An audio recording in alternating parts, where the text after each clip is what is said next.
electrónico, ¿no? Desde entonces, pues bueno, siendo los primeros, han evolucionado con cierta lentitud a través de dos vectores. Una es, por supuesto, la tecnología. La tecnología fue permitiendo el uso de estos documentos en una forma, digamos, desde el punto de vista lógico, paralela a la que usamos el papel. Y también, pues, el otro vector vía reconocimiento jurídico, que ha sido bastante lento, ¿no? Hoy en día, por ejemplo, varios países, como mínimo 15 o 16, ya tienen legislación que permiten usar este tipo de documentos en soporte digital. Contamos con al menos 3 instrumentos internacionales que permiten este empleo también. 2 de ellos son convenios que no están en vigor. El otro es una ley modelo, de la que hablarán después en varias ocasiones seguramente, que está permitiendo a los derechos nacionales, digamos, reconocer documentos negociables en soporte digital de manera armonizada. Y en lo que es en el terreno práctico, pues bueno, las cifras están un poco ocultas, pero su uso de momento es incipiente, hasta donde yo sé, pero está en aumento. Una cosa que a lo mejor después nos dice Andrea, por ejemplo, que a mí me sorprendió, es que al menos en el conocimiento de embarque de Fiat que ellos usan, que no usan, bueno, que no usan mucho, ya tienen proyectos en el sur de Asia con cierto volumen. No usa mucho, me refiero, porque está en grado de implementación, pero una cosa que han comprobado en el curso de la implementación es que el 64% de los conocimientos de embarque multimodales que emiten sus asociados proceden o tienen como destino países que ya tienen implementada la ley modelo de documentos transmisibles electrónicos, con lo cual, en términos de cobertura de tráfico, al menos la legislación ya habilita, digamos, el soporte digital en al menos más del 50% del área geográfica, bueno, que cubre el comercio internacional, que usa estos documentos, ¿no? En el primer panel, bueno, nos van a dar Marta y Cristina mucha información sobre lo que es el aspecto práctico y parte del aspecto jurídico, y después Andrea, por su parte, también hablará de la implementación del proyecto de Fiat y nos dará mucha información sobre la realidad que de momento hay en la práctica, y Luca nos hablará de la parte jurídica y en particular del grado de implementación que tiene de momento la ley, ¿no? Entonces, yo con esto, si os parece, acabo. Otra vez os doy las gracias y ya le doy paso al panel que va a moderar Marta.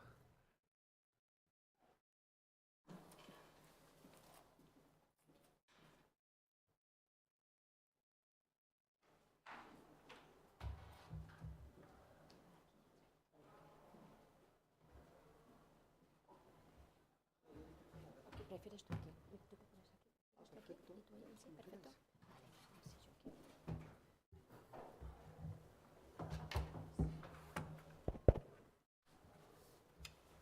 Buenos días. Os doy la bienvenida a este panel titulado Servicios financieros en la cadena de suministro y digitalización de los procesos documentales.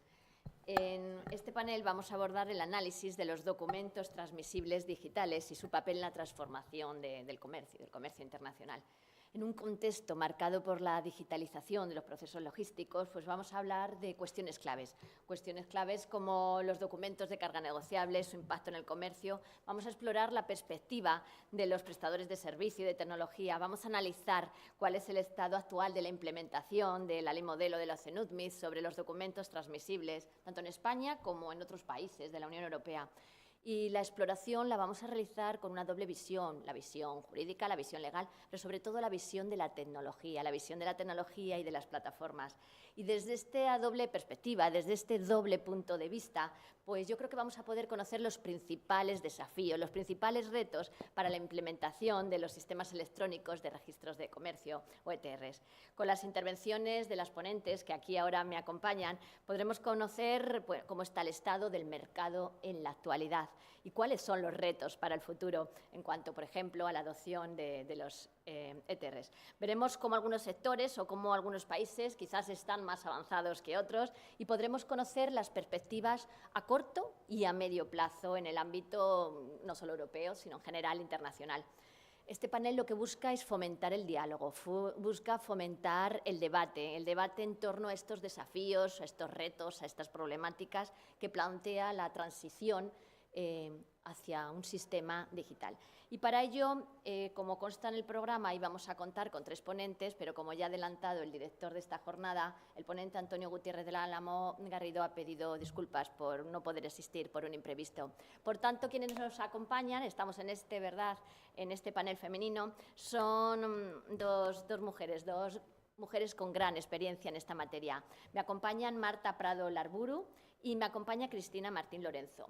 Y, siguiendo el orden que consta aquí en el programa, voy a dar primero la voz a Marta Prado Larburu, pero antes tengo que comentar su currículum. Voy a hacer un resumen. Porque, si me lo permiten, porque es largo, porque es extenso y porque si no se nos va el tiempo. Y no es a mí a quien queréis oír, sino, por supuesto, a ella lo que os tenga que comentar. Pero bueno, algunas cosas tengo que decir. Ella es doctora en Derecho, el comercio transnacional, como nos estaba diciendo antes, ¿verdad? Licenciada en Derecho, con una especialidad jurídico-económica, ¿verdad? Y máster en gestión de empresas marítimo-portuarias y Derecho marítimo por la Universidad de Deusto. Marta es CEO. Marta es la CEO de Incotrans, ¿verdad? Es una empresa que desempeña su actividad profesional, creo que desde hace más de 20 años, pero oficialmente es desde ayer o desde antes de ayer, es también CEO, desde ayer, ¿verdad?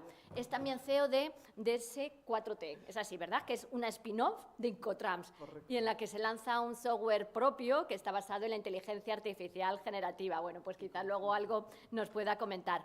Aún así, también tiene una faceta académica, una faceta universitaria, y es profesora de universidades desde hace largo tiempo, en el año 2005, incluso de algunas publicaciones, y también las quería destacar. ¿Por qué? Porque estamos aquí, estamos en el ámbito de la Universidad Carlos III de Madrid. Bueno, pues en las publicaciones destaco 2, la obra logística para el siglo XXI y también el cuaderno monográfico de comercio internacional, las reglas Incoterms de la Cámara de Comercio Internacional. Y bueno, ya simplemente decir que es miembro de la Comisión Global de Derecho y Prácticas Comerciales de la Cámara de Comercio Internacional, coordinadora del Grupo de Trabajo sobre Digitalización del Comercio Internacional del Comité Nacional Español. Bueno, lo digo deprisa porque son muchos los cargos que tiene, pero yo ya quiero que hable. Y para hablar, lo que le hemos comentado es que nos hable, de la estandarización de los datos en los documentos principales del comercio internacional. También, si puedes, un poco del estado de la situación de la implementación de esta ley modelo, ¿verdad?, de un citral, tanto en España, y si quieres hacernos una comparación, por ejemplo, con países de la Unión Europea, no sé, con Italia, con Francia, con Alemania, y luego de consecuencias, de retos y de consecuencias que tiene, pues, para la financiación comercial, ¿verdad?, que los principales documentos de transporte, bueno, pues, representativos de las mercancías, bueno, pues ya se estén, ¿verdad?, digitalizando en este contexto digital en el que no solo nos encaminamos hacia él, sino que estamos ya caminando hacia él en el presente. Esto no es una cuestión de futuro, esto es una cuestión de presente. Gracias, cuando quieras. Perfecto, muchísimas gracias, Marta. Como andamos de tiempo como vamos, simplemente agradecimientos, ¿vale?, a Teresa, Manuel, a la Universidad Carlos III y mostrar también mi agradecimiento al público aquí presente y al que se encuentra online.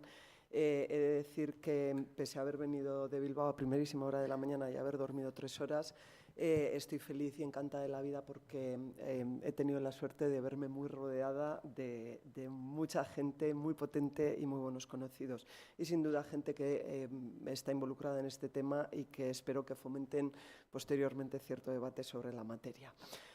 Efectivamente, como habíamos acordado, la intervención mía, vamos a decir que va a girar dentro de lo que temporalmente pueda, básicamente porque tenemos apenas 20 minutos y quiero ser respetuosa también, solo faltaba con mi compañera Cristina.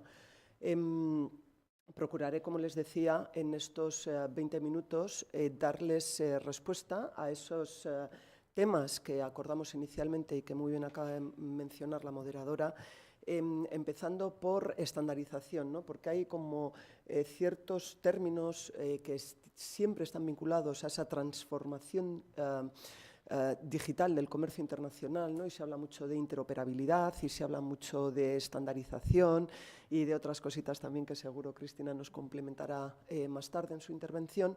Pero por la parte que a mí me corresponde, lo primero que quiero hablar es precisamente de esa estandarización. ¿Ven? Hoy, como en otras ocasiones me pasa, que soy como multigorro. ¿A qué hago alusión en este sentido? A que voy a mezclar la experiencia adquirida por mi pertenencia a la ICC, a la Cámara de Comercio Internacional, y concretamente la experiencia vivida como directora o coordinadora del Grupo de Digitalización del Comercio Internacional, concretamente en el Comité Nacional Español. Y eso, junto con otra participación que he tenido el placer y el honor de experimentar con otros grupos de trabajo desde sede internacional o a nivel internacional. Bien, y todo ello mezclado también con la experiencia, pues oye, como consultora también en las empresas que me toca dirigir. Empezando hablando de estandarización, comentaba Marta antes que efectivamente no es nada nuevo. Quiero decir que hubo ya unos primeros intentos, ¿no?, de la famosa digitalización del conocimiento de embarque, del Bill of Lading. Me viene a la cabeza el famoso proyecto Bolero, comienzos de los años 90, que dice, oye, en esto se lleva trabajando más de 30 años, ¿no? ¿Por qué antes no y ahora sí? Bueno, yo creo que han confluido una serie de factores que han favorecido, no han hecho que surja de la nada, pero digamos que de alguna manera sí han favorecido su desarrollo y una mayor adopción. Honestamente, hablando a título individual, diré que menos de la que me gustaría, pero en cualquier caso estamos en un entorno que rema a favor. Marcó un antes y un después en la materia. Y en ese sentido, bueno, hay personas presentes en la sala que seguramente sabrán más que yo. Decía que marcó un antes y un después en la materia la situación que vivimos en el confinamiento. Es decir, teníamos un montón de millones de personas en casa, pero es que teníamos un montón de millones de mercancías, contenedores con billones con B de Bilbao. En valor de la mercancía, que habían salido de puertos asiáticos, que de repente nos dejaron en casa, que no podían venir hasta España, se les dejaron en puertos intermedios, especialmente por la zona de Oriente Medio, por esos lares del mundo, por decirlo de alguna manera, y aquello hubo que desatascarlo, porque efectivamente si eran transacciones cuyo método de pago era un crédito documentario, ¿qué hacíamos si esos documentos que había que presentar a los bancos no podían presentarse simple y llanamente porque las persianas estaban cerradas? A partir de ese momento, ICC, Cámara de Comercio Internacional, adoptó una serie de medidas, digamos, para permitir de una forma transitoria la circulación de esos documentos y, bueno, pues parece ser que esas medidas que inicialmente eran transitorias, bueno, pues llegaron para quedarse, con mayor o menor desarrollo en los últimos 5 años, pero yo creo que ha sido un poco ese germen que está favoreciendo toda esta transición.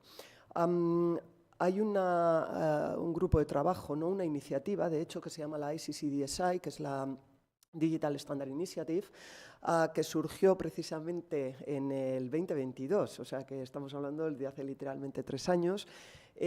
Tuve el honor de estar muy en sus comienzos, pero muy cuando realmente ni siquiera estaba constituida.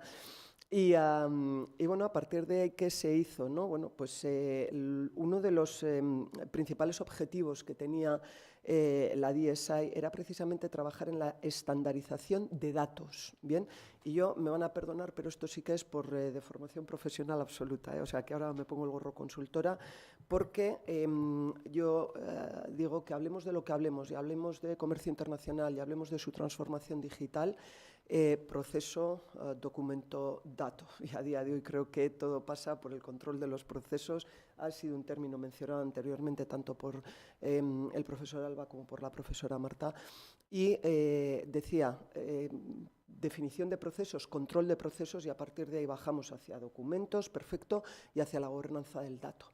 Porque me van a perdonar, dentro de esta transformación digital que estamos viviendo, nos encaminamos todos a todos los niveles, sea a nivel bancario, sea a nivel comercial, sea a nivel aduanero, sea a nivel fiscal, sea el ámbito que sea, involucrado en cualquier transacción internacional o en cualquier operación de comercio internacional, el dato está en el foco.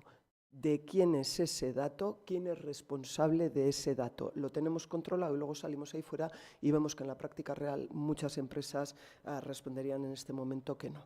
Dicho esto, es necesario estandarizar datos, porque al final dices, bueno, ¿de qué vamos a estar hablando cuando emitimos un determinado documento, sea, vamos a decir, a la antigua, ¿no?, es decir, en soporte papel, o sea en soporte digital o electrónico?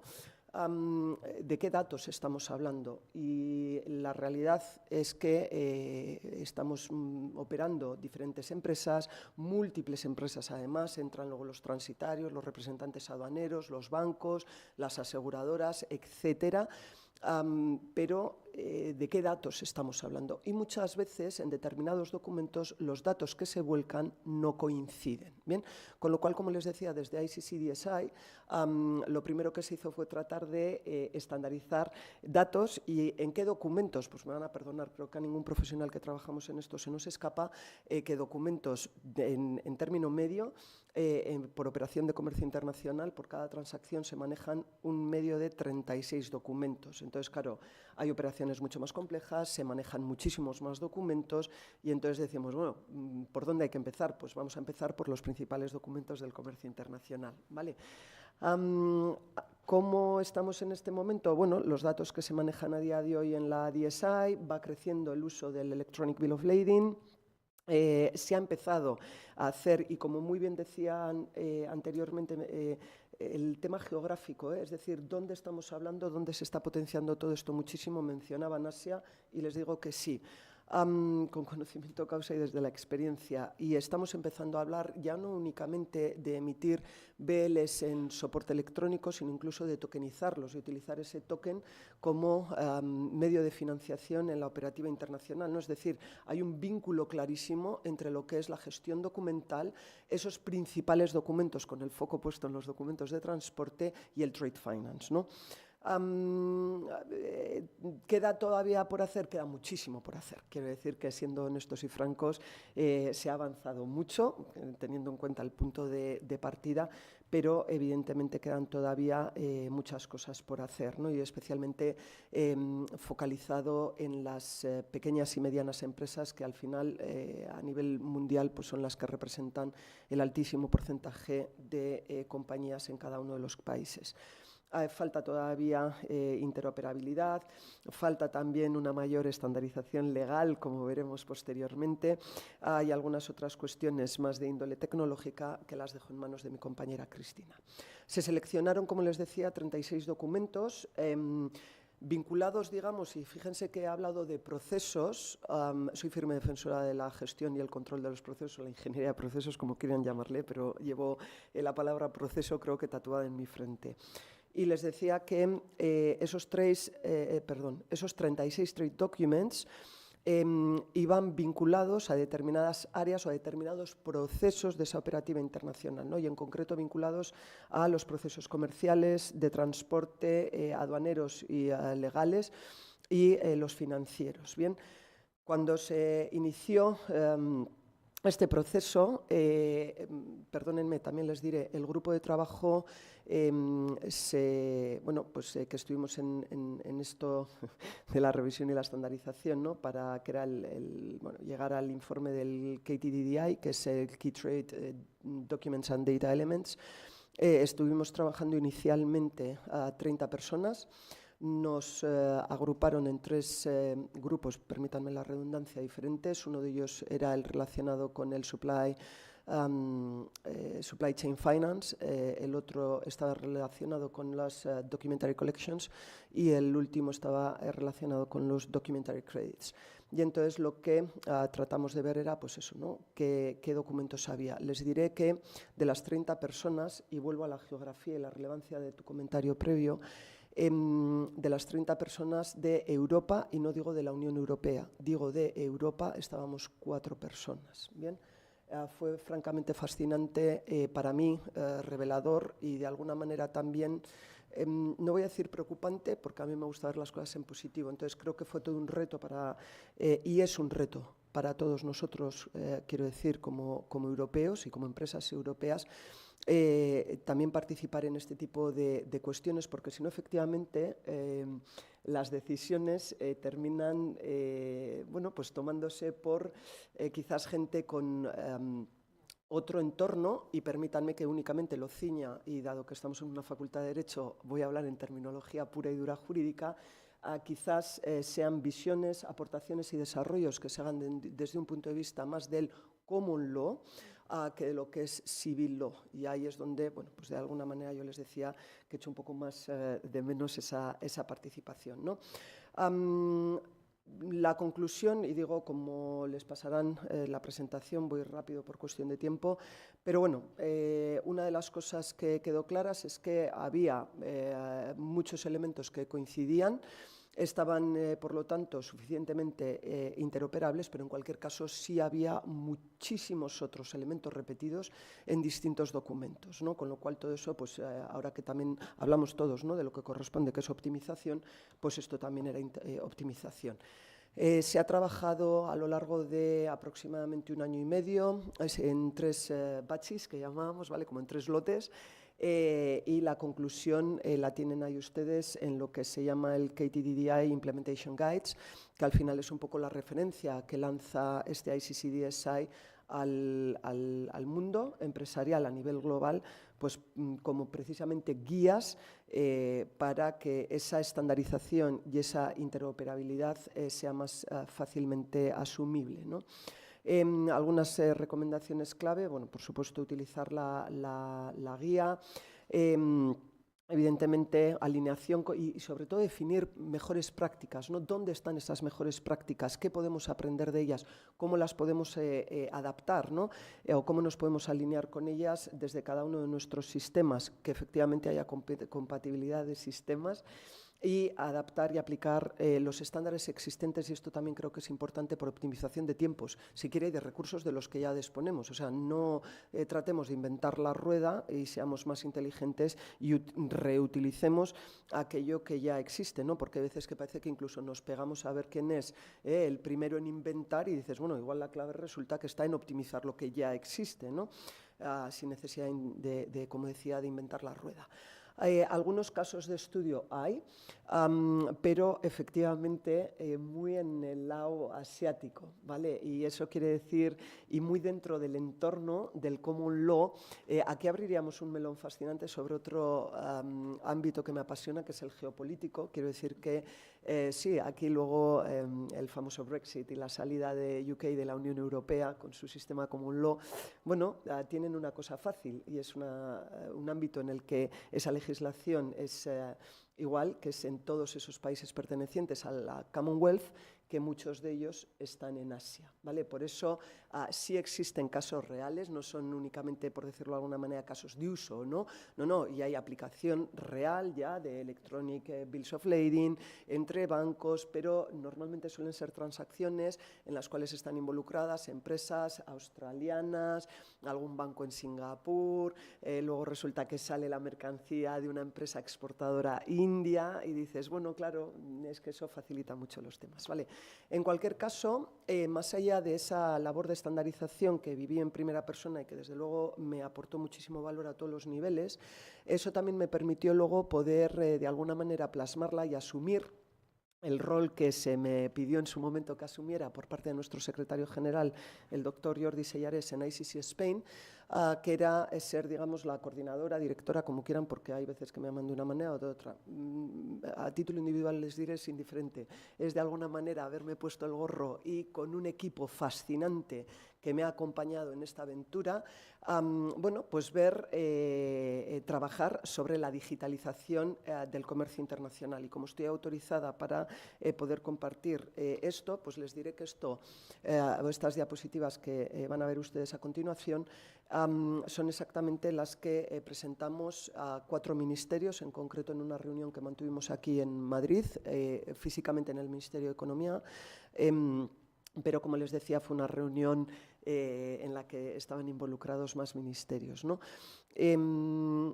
El grupo de trabajo ha sido el equipo formado por personas profesionales que pertenecemos a la Comisión de Derecho y Prácticas Comerciales, cual es mi caso. En España tengo el honor de ser la vicepresidenta y a nivel global soy miembro junto con otra persona que es mi presidenta en España.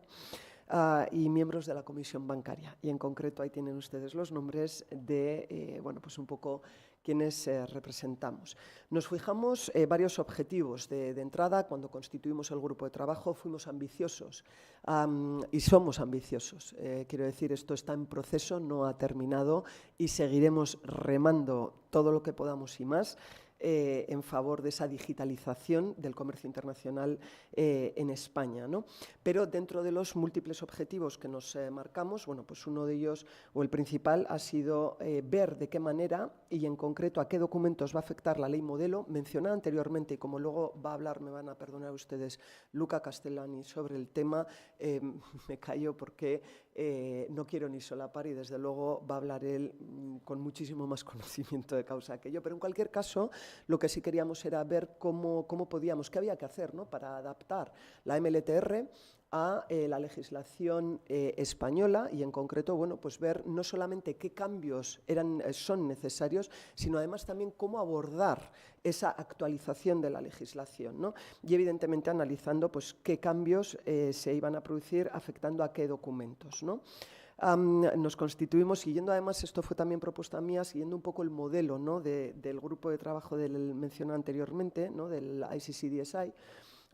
Estuvimos 4 subgrupos, bien, desde luego muy bien avenidos y desde luego haciendo un trabajo con unas aportaciones desde cada visión y experiencia que, bueno, propiciaron presentar un trabajo de la altísima calidad que presentamos. Vimos cuáles eran los documentos y efectivamente, como mencionaba anteriormente mi compañera Marta, obviamente pusimos el foco en aquellos que tienen una característica especial y es lógico, en aquellos que son título-valor. Claro, ¿cuál es la situación de partida? Bueno, pues como comentábamos, ¿no?, creo que a nadie se nos escapa que ya directamente el ecosistema en soporte papel, vamos a decirlo el tradicional, pues ya nos muestra directamente que intervienen, como decía, un montón de empresas desde diferentes ámbitos emitiendo un montón de documentos y claro, pues ahora todo esto hay que llevárnoslo al mundo digital, ¿no? Teniendo en cuenta, por cierto, que no solamente debemos considerar la legislación española, sino también la legislación europea, ¿no? Somos Estado miembro de la Unión Europea, con lo cual pues hay, evidentemente, algo tiene que decir la European Union Legislation. Y teniendo en cuenta todo esto, bueno, pues vimos cuál era el contexto actual. A modo resumen, porque a nadie se nos escapa, ¿no?, altos costes operativos y administrativos, ineficiencias en las cadenas de suministro, título de la jornada que nos ocupa hoy, ¿no? Por eso hablamos de esa digitalización de las cadenas de suministro y, evidentemente, el impacto medioambiental negativo derivado del uso excesivo del papel. Ahí les he reflejado una serie de cifras que cuanto menos son llamativas, ¿no? Evidentemente hay obstáculos jurídicos. En primer lugar, ese marco jurídico global que garantiza esa seguridad jurídica a esos documentos transferibles por el hecho de ser título-valor. ¿Cómo convertimos ese soporte papel en soporte, yo no diría digital, tanto digital como en soporte electrónico? Y a partir de ahí, claro, ¿cómo hacemos esa transmisión de esos documentos que ahora pasan a ser electrónicos, garantizando en todo momento la seguridad jurídica para las partes intervinientes, ¿no?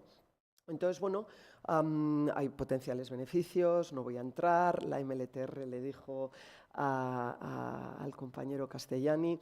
¿En qué momento estamos? Intuyo que lo mencionará él, pero permítanme porque aquí sí quiero pararme un poco y vuelvo al ámbito geográfico, ¿no?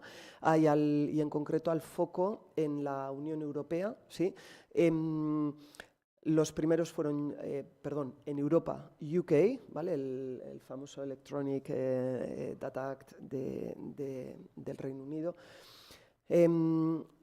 Francia fue muy seguido, a UK, si no me falla la memoria, creo recordar que fue septiembre del 23, Francia fue muy seguido, primer semestre del 24, Alemania y anda, y bueno, ahora dicen los holandeses que son el 4.º país europeo en tener un conocimiento de embarque en soporte electrónico. Bueno, aquí permítanme, y aun consciente de que esto se está grabando, no me importa, permítanme que comente que, por favor, tenemos una cosa en España que se llama la Ley de Navegación Marítima del año 2014 y en los artículos 246 y siguientes se recoge perfectamente bien el conocimiento de embarque electrónico, con lo cual, bueno, yo no sé qué datos, hablando tanto de datos, se manejan por ahí fuera, ¿vale? Pero en cualquier caso, bueno, pues creo que queda evidente que hay mucho avance, pero evidentemente hay todavía mucho por hacer. ¿Qué conclusiones sacamos en el grupo de trabajo? Bueno, pues evidentemente que hay que adaptar la legislación, que no ha lugar ni siquiera a discusión. El referente obviamente va a ser la ley modelo, la MLTR. Foco puesto en que los documentos transmisibles electrónicos tengan los mismos efectos que los documentos transmisibles en papel y que el titular de un documento transmisible electrónico tenga derechos equivalentes a los del titular en soporte papel, evidentemente siempre que se cumplan las condiciones legalmente establecidas. Alcance de nuestro análisis, bueno, pues identificamos, como les decía, las definiciones, ¿no?, de lo que es un documento electrónico, sus efectos, documentos transmisibles existentes en nuestra normativa. Constatamos que no existe en nuestra normativa una definición de documento transferible electrónico, pero sí un reconocimiento legal concreto que acabo de mencionar, que es precisamente el conocimiento de embarque electrónico, el Electronic Bill of Lading. Ahora bien, también es cierto que no establece la MLTR los criterios para su emisión y para su transmisión. Analizamos esas definiciones tanto en la MLTR de lo que es un documento transferible electrónico, ¿no?, tanto en la MLTR como en otras legislaciones nacionales, y efectivamente, como bien decías, Marta, tomamos como referencia UK, Francia y Alemania, ¿no?, pues para ver un poco también cómo lo definían ellos y cómo habían hecho esa adaptación. ¿Qué problemas legales teníamos en materia de equiparación y de superación de la posesión física para lograr la transmisión? Y la identificación de la normativa española, que nosotros entendíamos que estaba, digamos, necesitada de adaptación, ¿no? Bueno, como les decía, dejo a su libre lectura posteriormente, pero bueno, vimos no existe definición. Hemos comentado la Ley de Navegación Marítima, en concreto el conocimiento de embarque, también en la propuesta de Código Mercantil del 2023, ¿no?, algunas referencias a la digitalización, concretamente en términos, usando el término electronificación.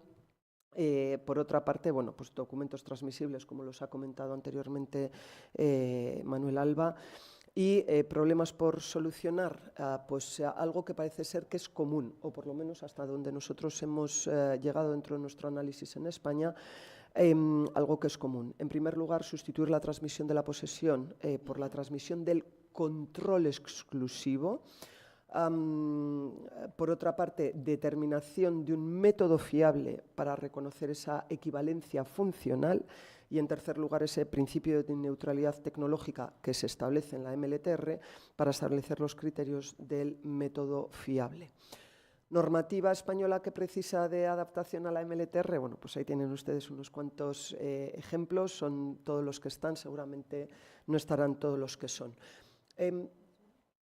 ¿Perdón? Vale, perfecto. Gracias. A partir de ahí, claro, la pregunta del millón. Desde España, ¿cómo abordamos la incorporación de la MLTR al ordenamiento español? ¿Vale? E insisto que esto es el análisis que hemos hecho el grupo de trabajo constituido a los efectos en el seno del Comité Nacional Español, ¿no?, de ICC Spain. Bueno, pues encontramos que podíamos hacerlo de dos maneras, ¿no?, o modificar la normativa artículo por artículo, lo cual, bueno, pues no nos parecía la opción más óptima. Y sí propusimos, cuando presentamos esta propuesta, como les decía anteriormente, a los ministerios, incorporando a la normativa existente pues esa posibilidad, ¿no?, de que un nuevo soporte electrónico se añada al soporte papel, y regulando los procedimientos digitales de inscripción de cada uno de los hechos relevantes que afecten al documento transferible electrónico, respetando las características definidas en la MLTR, que incluyen, una plataforma confiable, agnóstica, neutral, que asegure el contenido, posesión, control y trazabilidad del documento transferible electrónico para todos los intervinientes y actores. Termino aquí mi intervención. Tenía una tercera parte, pero quizás creo que puede ser objeto de debate posterior, y es un pequeño añadido, y es el añadido de, en esta situación que acabamos de comentar, por favor, y aquí Manuel y el compañero Juan Pablo, creo que vosotros lo habéis vivido en primera persona con las Naciones Unidas, ¿sí? ¿Qué ocurre con el nuevo instrumento jurídico, con ese instrumento llamado Negotiable Cargo Documents, que yo entiendo que ya pues, este año, ¿no?, verá la luz y será aprobado en UNCITRAL? Claro, es que ahora nos encontramos con que documentos de transporte, ¿no?, los cargo documents, que históricamente no han tenido esa característica tan única del conocimiento de embarque, cuál es ser un título valor, pues ahora resulta que lo van a tener, que van a ser también títulos valores. Un CMR, un Airwill Bill, ¿sí? A partir de, claro, ¿qué melón abrimos desde el punto de vista del trade finance? Imagino cuando vamos a crédito documentario y ya no se requiere un BL para que luego te lo endoso electrónicamente, fenómeno, pero te transmito ese documento electrónico incluso tokenizado.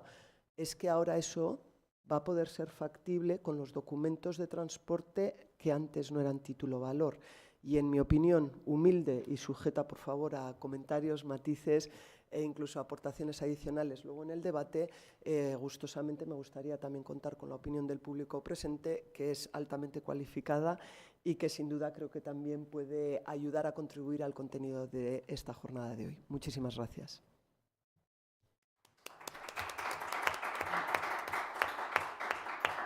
Muchas gracias a ti, Marta, por, bueno, pues no solo por ajustarte al tiempo, sino por además incluso plantear, bueno, cuestiones para el posterior debate y además por no habernos dado de manera detallada, ¿verdad?, habernos dicho lo mucho que se ha hecho, lo mucho que se ha avanzado, pero lo mucho también que queda por hacer y, como tú también decías, sobre todo en las pymes, en las pequeñas y medianas empresas, y además habernos hablado de esos retos, ¿no?, de esos retos de cómo abordar la incorporación del MNTR al sistema jurídico nacional. Bueno, pues te lo agradezco. Y después de este punto de vista, bueno, operativo, pero también jurídico, sobre todo jurídico, yo me quisiera ahora, bueno, pues abordemos con la siguiente ponente el punto de vista más del negocio, más de las operaciones, ¿verdad? Y para ello tenemos aquí con nosotros presente a Cristina Martín Lorenzo. Cristina Martín Lorenzo también tiene un currículum extenso, pero también lo voy a abreviar. Entonces, simplemente quiere decir que es ingeniera química, ¿verdad?, de formación, MBA por el IE, y está certificada como operador de transporte y carga aérea. Fundó hace 23 años la empresa transitaria, ¿verdad?, ATML, y actualmente es CEO de Usincro. Y esta solución multimodal, pues, es ganadora de varios premios, eso sí que lo quería comentar. Y además darle enhorabuena por esos premios. En 2024 ha sido ganadora del reto a la innovación de la Organización Mundial de Naciones Unidas, Trade and Development, UNCTAD, y yo creo que eso había que destacarlo. Y además en 2023, un año antes, fue reconocida como la mejor plataforma tecnológica para el comercio por la Organización Internacional Trade Finance Global. De verdad que enhorabuena desde aquí, desde la Universidad Carlos III, para vosotros. Y bueno, miembro de la Junta Directiva de asociaciones claves como ATIA Madrid, como el Foro Mat Cargo, de la Red Alastria, de la que yo también formo parte, pero no nos conocíamos, no lo sabíamos, bueno, pues también ahí, y bueno, de muchas más asociaciones. Pero sí que quería destacar por lo menos esos premios. Y ahora, ¿hay algún problema? Es que no se está proyectando porque creo que se ha duplicado la pantalla. Vale. Con dos escritorios. Sí. Yo creo que puedo seguir hablando, ¿verdad? Y simplemente decir que con este currículum, bueno, pues Cristina nos va a comentar el camino que llevan ya recorriendo desde hace tiempo para poder emitir los documentos electrónicos de una plataforma como Usincro, con la que ella, bueno, la que ella trabaja desde hace tiempo. Y bueno, nos va a hablar, yo creo, ¿verdad?, de la emisión, de la transmisión, de la verificación del documento.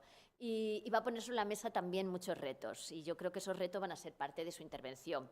Y yo en este caso me gustaría hacerte unas preguntas que he estado aquí antes apuntando. La primera, ¿cómo gestionar la gobernanza de los datos, ¿verdad?, incluidos en la plataforma? Bueno, una plataforma como Usincro. Y en segundo lugar, o en primer lugar, no sé, el orden puede ser indistinto, ¿cuáles son las dificultades a la hora de implementar y desarrollar, ¿verdad?, a la hora de desarrollar estos documentos electrónicos? Como quieras, no tienes por qué seguir este orden, pero sí que me gustaría que lo comentases. Muchas gracias. Bueno, pues lo primero, muchas gracias Manuel, Marta, por invitarme a la jornada. Menudo papelón tengo a hablar después de Marta.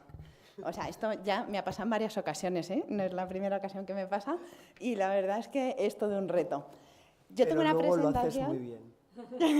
A ver, lo que pasa es que ella cuenta, digamos, la parte más legal, más legislativa, y yo voy al turrón del negocio, ¿vale? Entonces, bueno, pues así nos complementamos bastante bien. La gobernanza y la semántica del dato, pues son dos cosas que me había apuntado durante la intervención de Marta, porque creo que son clave. Y digamos un poco el por qué estoy aquí. O sea, yo he vivido este problema, ¿no?, el de muchísimos participantes, no solamente stakeholders privados, sino también públicos, aduanas, servicios para aduaneros, cada uno con su sistema, al final un modelo de datos que no es homogéneo, que no está estandarizado, la semántica del dato muy caótica, ¿no? Y básicamente procesos basados en papel, toneladas de correos electrónicos, sistemas desconectados, como decía, y la parte legislativa, ¿no? Es decir, tú puedes emitir documentos en electrónico, pero si en el papel, en el país de destino te piden el papel, ¿qué vas a hacer, ¿no? Y al final las empresas son muy pragmáticas. Una empresa no va a utilizar tecnología porque mole o sea chula. Una empresa va a utilizar tecnología simplemente porque le ahorra dinero o le genera negocio. Y eso lo tenemos que tener muy claro. Entonces, bueno, Naciones Unidas estima que el proceso que estáis viendo aquí tiene un coste de un 20%, simplemente por ser tan ineficaz, ¿no?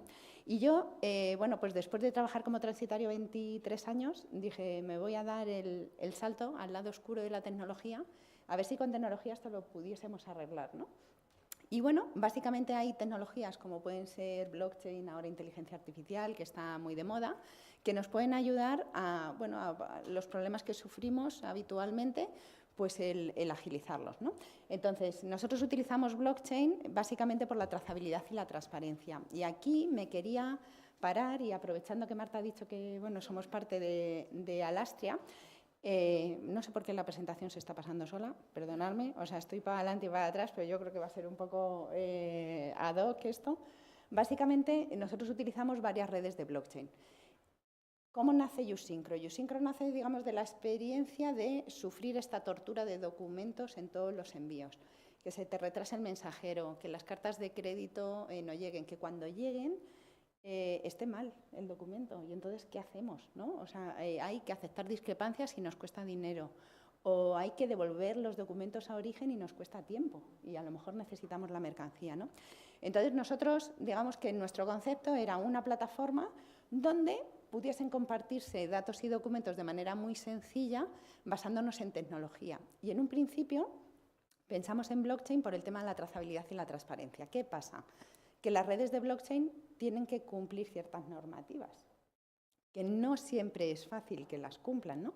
Entonces, por ejemplo, Alastria tiene ahora un proyecto muy, muy chulo que está desarrollando y que tengo la suerte de participar en él, que se llama ISBE, que es compliance con normativas bueno, pues que tenemos que cumplir, ¿no? Como la parte de GDPR, la parte de identidad digital, que es una cosa que no hemos puesto encima de la mesa. Pero claro, vamos a emitir documentos en electrónico y ¿quién los va a emitir? Tendremos que identificarnos de alguna manera y, por suerte o por desgracia, el global trade es global. Es decir, cada país tiene sus credenciales y esto de alguna manera lo tendremos que orquestar y organizar, ¿no? Pero no solamente eso, sino has hablado de tokenización, entonces está MiCA por ahí, porque si tokenizamos y de repente se nos ocurre pagar en todos estos criptoactivos que se están sacando ahora, ¿no? Incluso por parte de los bancos, pues tendremos que ser compliance también con eso. O sea, ya no solamente va de cumplir la legislación en cuanto a documentación, sino va en cumplir legislación en cuanto a un todo, ¿vale? Y luego también hay otra normativa que no es de obligado cumplimiento, pero que sí que estaría bien que sonase, que es DORA, ¿no? Que es la legislación en cuanto a la resiliencia de todas estas plataformas, porque está muy bien basarse en plataformas y hacerlo digital, pero ¿qué pasa si fallan, ¿no? O sea, digamos, abrimos muchísimos melones aquí. Pero bueno, nosotros llevamos impulsando esto desde 2019. El primer caso de uso que nosotros impulsamos fue el cambiar una carta de crédito por un smart contract, ¿vale? Esto lo hicimos de la mano de Bankia, lo hicimos en 2019.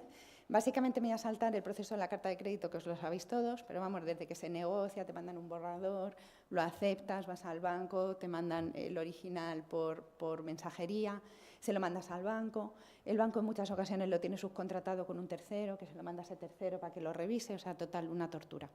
¿Qué es lo que pasa? Pues que cuando os he dicho antes que alguien no va a utilizar tecnología solamente porque sea chula, los bancos empezaron a pensar y dijeron, bueno, esto es un producto que es muy lento, que además causa un montón de costes adicionales en muchas ocasiones. ¿Qué pasaría si sustituyésemos ese papel, ¿no? Por un smart contract, ¿no? Y digamos, lo coordinásemos todos y lo orquestásemos en una plataforma donde nos pusiéramos de acuerdo en qué documentos se tienen que subir y qué checks se tienen que cumplir, El banco, para seguir con las UCP 600, porque en este caso teníamos que cumplirlo, o sea, lo queríamos hacer en formato digital, pero el banco tenía que cumplir con su normativa, ¿no? Pues lo que hizo fue, a través de nuestra plataforma, dio el compliance a cada uno de los documentos y cuando esos compliance se cumplieron, pues se emitió directamente la transferencia de manera automática. ¿Qué pasó? Pues que con ese smart contract no necesitábamos al banco de origen, que en este caso era un banco indio, porque en realidad Bankia financiaba al español, y os voy a enseñar los pantallazos de realmente un envío real. Es decir, esto era un envío entre India y Valencia, el cliente era un importador español de camisetas, entonces era cliente de Bankia, prefinanció su operación, pero claro, cuando le propuso esto a su proveedor indio, el indio dijo, oye, es que a mí la carta de crédito me sirve para ir a mi banco y adelantarme parte del importe para comprar las telas de las camisetas. Si tú me quitas este instrumento, a mí me haces la puñeta, hablando mal, porque no tengo manera de prefinanciarme. Es decir, para ti es muy cómodo, pero para mí me genera un problema. Y entonces Bankia vio una oportunidad y dijo, vamos a ver, tengo al cliente español, tengo su garantía, le conozco, sé quién es ese cliente, él conoce a su proveedor, se fía de él, es un proveedor recurrente. Oye, ¿por qué no prefinancio al proveedor y posfinancio al importador? De una misma operación sacó dos, sin necesidad de tener ni siquiera oficina en India, ¿sabes? O sea, me da igual. Con lo cual, bueno, pues esto fue, digamos, el pistoletazo de salida a nuevos productos bancarios que ahora mismo se están utilizando, que evitan la carta de crédito, que dan seguridad, digamos, para cumplir ciertos checks, igual que lo da la carta de crédito, y que en definitiva se pueden hacer por una plataforma, se trazan en blockchain. Con esto lo que nos aseguramos es que nadie va a modificar los documentos por el camino sin que el resto de la comunidad sepa que se han modificado, y os puedo decir que, bueno, a partir de ahí Bankia fue comprada por la Caixa y al final este producto terminó en BBVA, ¿vale? Pero fue uno de los casos de uso primeros que tuvimos en la plataforma. Otro de los casos de uso, bueno, pues lo ha comentado Marta, documentos electrónicos de transporte. Nosotros hemos participado en varios proyectos y, de hecho, en la plataforma se pueden emitir documentos electrónicos. Por un lado, emitimos CMRs, Airwheel Bills, es decir, cualquier tipo de documento de transporte del que la plataforma tenga datos suficientes para poder emitirlo. Y también emitimos el documento de transporte marítimo, el FBL, siguiendo las reglas de FIATA. Digamos, somos una de las veintitantas plataformas que lo emiten. Pero para nosotros había un punto donde, bueno, quitando el proceso, que es un proceso que seguramente nos contará Andrea ahora cuando se conecte después, para nosotros es básico saber la identidad digital del que ha emitido ese documento, para saber si lo puede emitir. Porque en realidad no cualquiera puede emitir un documento de transporte. Entonces, bueno, pues hemos generado un aplicativo que, arrastrando el documento, nosotros identificamos la identidad digital del que ha emitido ese documento y si ese documento es el original o no.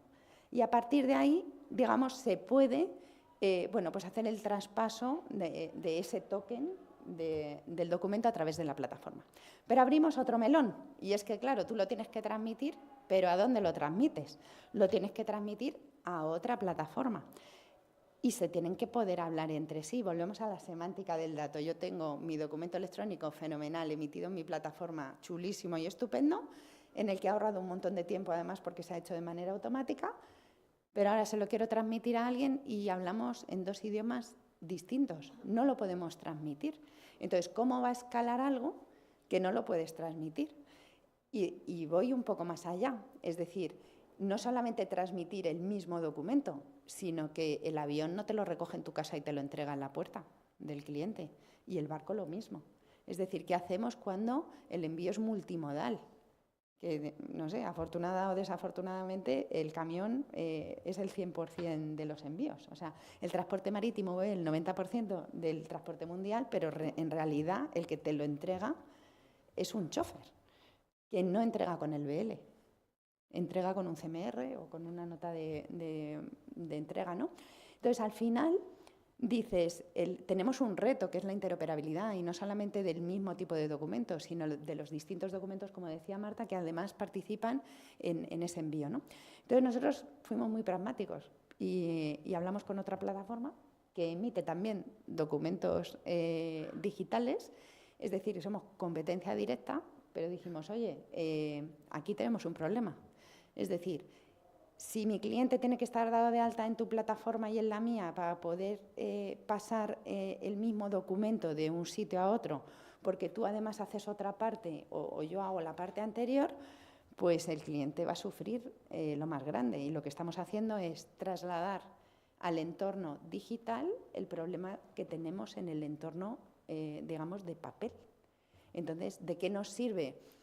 Emitir documentos electrónicos si vamos a tener que tener cientos de plataformas en las que vamos a tener que estar dados de alta con distintas credenciales, con distintas normativas de diferentes países y no se van a hablar entre sí.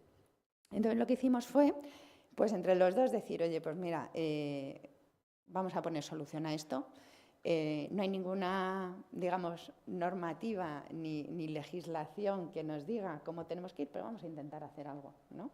Y entonces lo que hicimos fue las plataformas interoperables, es decir, desde Usincros se puede solicitar a la aduana egipcia a través de cargo X el ACID number, podemos transmitirle el BL que un cliente nuestro haya emitido en la plataforma y viceversa, es decir, los clientes que utilizan cargo X para ciertas otras cosas que hace la plataforma pueden utilizar Usincro en otras funcionalidades que son muy complementarias, aunque en cierta parte de la plataforma seamos competencia. Cosas distintas que tenemos nosotros, que para mí son básicas y que ha sido lo más difícil, digamos, de defender desde 2019, pues la parte de la neutralidad. O sea, nosotros no obligamos a trabajar con una naviera ni con ningún transitario, ni con ninguna otra plataforma. Es decir, alguien puede emitir un CMR en otra plataforma y utilizarlo en Usincro, o alguien puede emitir un BL en otra plataforma y utilizarlo en Usincro, o alguien puede utilizar Usincro solamente para la distribución de la última milla, ¿no? Pero la gobernanza del dato siempre es de nuestro cliente. Nosotros tenemos una API estándar abierta, gratuita, que pueden conectar con cualquier sistema. Esto es, digamos, muy distinto a otro software, porque otro software tienes que pedir todas las bendiciones para que te dejen conectarlo. Y en realidad son silos que hacen que esto tenga muchas barreras para avanzar, ¿no? Porque no todo el mundo tiene ni departamento de IT ni recursos propios para ir andando conectando sistemas por todas las partes, ¿no? Y por hablar del caso español, el 90% de las empresas son pymes. Entonces, ¿cómo vamos a hacer que esto escale? Si en realidad no tienen recursos y si se lo ponemos complicado entre todos los software, ¿no? Porque van a tener que tener 20 plataformas con 20 licencias que al final van a decir, mira, es que prefiero el mensajero porque me sale más barato. O sea, me sale caro, pero si sumo todos los costes de todos los software que tengo que utilizar, al final me sale más barato, ¿no? Y bueno, además de... Vale, pues además de blockchain, utilizamos inteligencia artificial con esto de los datos para diferentes casos de uso que podéis ver, ¿no? Pero sobre todo para automatizar la eficiencia y para tener el control del dato, que decía Marta, porque al final un dato de calidad es importante y el poder tomar decisiones estratégicas basándonos en esos datos es crucial. Y después de hacer, digamos, pequeñas soluciones para los diferentes nichos, pensamos, claro, pero esto habría que integrarlo en un todo, porque al final el envío no es solo marítimo, no es solo aéreo, no, unos tienen aduana, otros no. Os puedo asegurar que dos clientes exportadores de la misma mercancía utilizan procedimientos totalmente distintos. O sea, esto es una realidad. Entonces, nos tendríamos que adaptar a esto, ¿no? Y, digamos, sacamos lo que nosotros llamamos corredores digitales. Un corredor digital no es más ni menos que un envío trazado de punto a punto con todos los participantes conectados. De manera global, la plataforma funciona, y por esto nos dio Naciones Unidas el premio el año pasado, funciona en cualquier parte del mundo. El único requisito que necesitamos es que se tenga Internet. Es una plataforma neutral en donde los servicios locales se dan por empresas locales que se conocen la legislación, que cumplen la legislación, que saben los procedimientos y que guían al cliente para que digamos, su proceso fluya, ¿no? Nosotros solamente hemos desarrollado como un Microsoft de la logística para que esos documentos en digital, esa información, esos datos de calidad, bueno, pues fluyan y tengan una semántica común para el resto de los sistemas. Entonces, ¿qué pasa? Que por poneros un ejemplo muy fácil, una fecha de entrada o una fecha de llegada, ¿qué fecha es? ¿La fecha de llegada al almacén? Pues si soy el cliente seguramente esa sea mi fecha de entrada. Pero si soy un puerto, la fecha de llegada a lo mejor es la fecha de llegada del barco al puerto. O si soy la aduana, la fecha de llegada que me interesa es la fecha de llegada de esa mercancía para poderse despachar. Entonces, en esos corredores digitales nosotros lo que hacemos es poner no solamente los datos estandarizados y, digamos, ligarlos a un punto del proceso para que a partir de ahí se puedan enganchar el resto de soluciones para digitalizar los documentos, para bueno, pues, decirme dónde está mi mercancía o si el camión me la va a entregar, o decirme si ha habido una incidencia, dónde ha sido y en qué punto, y, digamos, pasar de un proceso totalmente lineal a un proceso donde compartimos información en tiempo real. Y aquí me voy a parar un segundo, y es que para nosotros es importantísimo no trasladar los problemas que tenemos ahora mismo en un proceso no tan digital, basado en papel, a un soporte electrónico o digital, porque si no vamos a estar incluso peor. Y la democratización del acceso a la tecnología para nosotros es clave. O sea, hacerlo esto sencillo, no solamente que se pueda hacer, sino que las empresas lo adopten y más en nuestro sector cuando el personal no es ingeniero. O sea, tú vas a una empresa logística y la gente le tiene miedo cuando hablas de blockchain, le tiene miedo cuando hablas de inteligencia artificial y tiene miedo a hacer mal lo que lleva haciendo bien durante mucho tiempo, ¿no? Entonces, para nosotros es básico el que todas estas armonizaciones que se están dando, al final las traslademos en herramientas que sean fáciles de utilizar y que mejoren la vida, ¿no?, de nuestros clientes. Y esto es todo.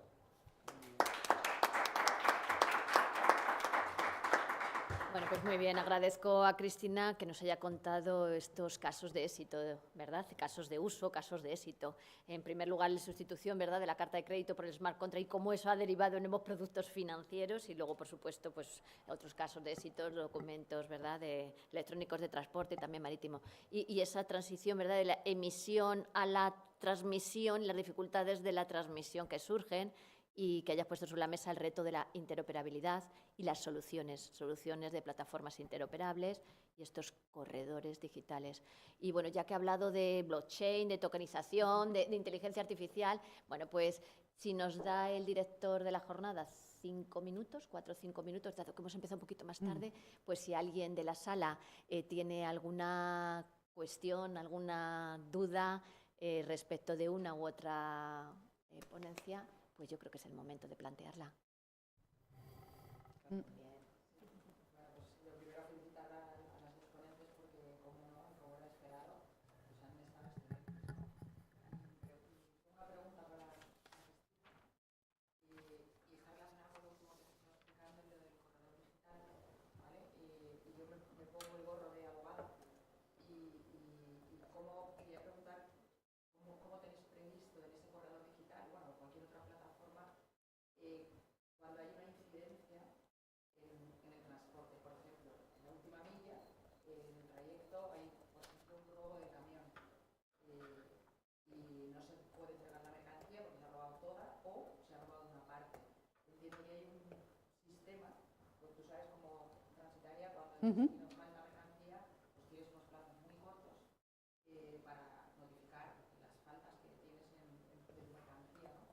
Entiendo que esa solución también la tenéis prevista y que quede una constancia, digamos, fehaciente de ello, ¿no? Porque creo que en otra ponencia que estuve con Marta, una de las cosas que preocupaba de toda la tema de la digitalización era el valor probatorio, ¿no? A ver, totalmente. De hecho, dentro del corredor digital ahí puedes establecer eventos. ¿Un evento qué es? Pues cualquier cosa que quieras controlar de un envío. Y todos esos eventos se trazan en blockchain también. De tal manera que, por ejemplo, si hay una incidencia y se abre la incidencia, incluso puedes subir fotografías, vídeos de lo que ha pasado, de que hay una caja rota, de que falta un precinto, cualquier cosa. El resto de participantes que tienen permiso para ver esos datos, la plataforma les envía una notificación en tiempo real. Es decir, que al final La plataforma la puedes configurar con tus necesidades. Un poco al hilo de la pregunta que me hacía Marta de cómo controlamos la gobernanza del dato, nosotros hemos hecho una matriz de permisos que no sé si veis desde ahí, digamos, donde cada cliente define quién se puede ver entre sí, porque imaginaros, en un envío participan muchos intervinientes, ¿no? El transitario, el almacén, el tal. Entonces, al final, tienes una matriz de gobernanza donde tú decides qué datos puedes compartir y con quién, y la plataforma automatiza todos esos eventos. Es decir, incidencias, pero no solamente eso, sino fechas de llegada, previstas y de llegada, para saber si ha habido un retraso, por ejemplo, para que luego dé lugar a una factura extra de demoras, ocupaciones, que siempre son muy controvertidas en este caso. Entonces, digamos, hemos habilitado como una especie de Microsoft de la logística para que todas esas cosas se puedan controlar desde ese corredor digital. Y esto es importante porque al final no todo el mundo se tiene que ver entre sí. A lo mejor no te interesa que tu proveedor sepa quién es tu cliente. Entonces, digamos, tú tienes el poder de decidir esos permisos. Y a nivel, por ejemplo, asegurador, tenemos 2 pilotos en marcha y un cliente utilizando la plataforma es la aseguradora Hanseática, que está basada en Argentina, pero opera en toda Latinoamérica, donde ellos suben los certificados de los seguros a través de la plataforma, de tal manera que si hay un incidente que declara un tercero, ni siquiera su cliente. O sea, si por ejemplo el cliente tiene un transportista, ese transportista dice, oye, me falta una caja, ellos tienen la información directa de la fuente. ¿Qué es lo que sucede si no pasa nada en el envío? Pues que esos datos también son muy importantes. ¿Por qué?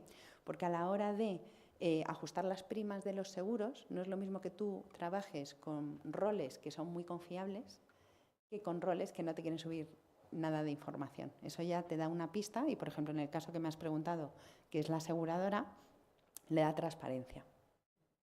Y ahora Marta me ha pedido hacer 2 breves comentarios y, por supuesto, tiene la palabra. Perdonad, porque como no tenía otra forma de tomar notas, he utilizado el móvil, digo, por si acaso alguien ha dicho, oye, estás aquí whatsappeando algo, y digo, no, es que ha sido el único elemento que tenía de apunte. Un par de comentarios. Como las dos somos antiguas alumnas del Instituto de Empresa, bueno, yo cuando hice el MBA era Instituto de Empresa, luego renombrado IE Business School, y además del MBA hice una MP y demás, y tuve la suerte de que en ambos programas tuve un profesor que nos daba dirección estratégica, que era Pascual Montañés. Entonces, de Pascual Montañés, allá por el 99, aprendí el término glocalización, que fue la primera persona a la que se lo oí, y de esto hace ya más de 26 años, pero curiosamente aprendí otro término, y digo hace más de un cuarto de siglo, que era el término competisocios. Y es un poco lo que Cristina estaba comentando, ¿no? De que nos guste o no, bienvenidos a la realidad del siglo XXI, que habrá momentos en los que podamos ser competencia, pero es que habrá momentos en los que para poder competir en el entorno global en el que nos movemos, pues igual nos tenemos que dar la mano, ¿no? Y concluyo con un tema que me ha parecido fascinante y es sobre el que yo creo que gira mi día a día profesional, ¿no? Estamos hablando de estandarización de datos, estamos hablando de estandarización y de la semántica del dato, pero me van a permitir ustedes el siguiente comentario. Yo, allá donde voy, lo primero que pongo encima de la mesa, por delante de la estandarización del dato, de su semántica, etcétera, es la estandarización conceptual. Y me ha venido este comentario a la cabeza precisamente por el que has hecho tú, Cristina, cuando has comentado, no, estamos en la plataforma y entonces hablamos de fecha de entrega, pero fecha de entrega aquí, allí. Entonces, yo sí que echo de menos, y allá donde me dejan, pues lo pongo encima de la mesa, una previa estandarización conceptual. Porque claro, aquí, y este es mi comentario final, aparecen los documentos de transporte y, con todos mis respetos y mi cariño, aparecen las empresas del transporte, operadores logísticos, transitarias y otros varios. Fenómeno. Documentos que sí son negotiable cargo documents, si los podemos transferir, si como eso puede ser a través de un papel o a día de hoy a través de un smart contract en una plataforma blockchain. Fenomenal. Y ahí aparecen los bancos. Pero al final la operativa la controlan o la deben de controlar vendedor y comprador. Porque al final tú puedes tener en soporte electrónico un documento perfecto. Ese documento va a contener unos datos. Esos datos que se van a transmitir electrónicamente son los correctos.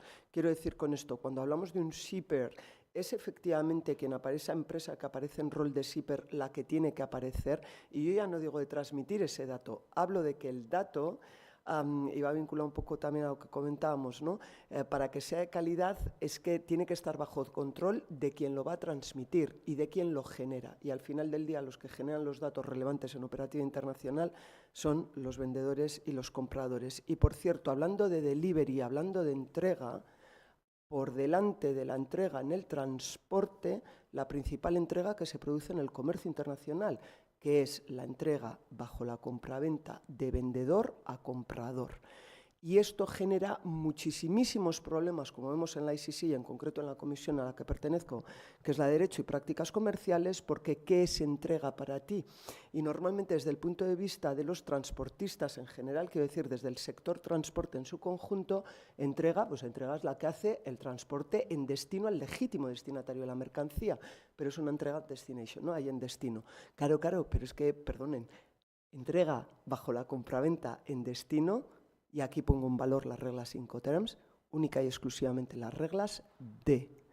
A partir de ahí, ¿de qué entrega estamos hablando? Y eso luego ya lo estandarizamos conceptualmente, se refleja como corresponda debidamente en los documentos y a partir de ahí que se transmitan los documentos y los datos electrónicamente o como vayamos viendo en el devenir de los próximos años. Gracias.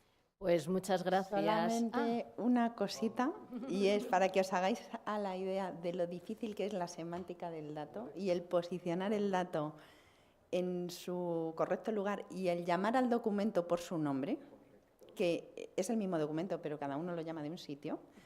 En Yusincro tenemos idioma castellano, peruano, mexicano, chileno, y los documentos se llaman distintos, son el mismo documento, los datos son los mismos, pero los tenemos que llamar distintos para que los sientan suyos.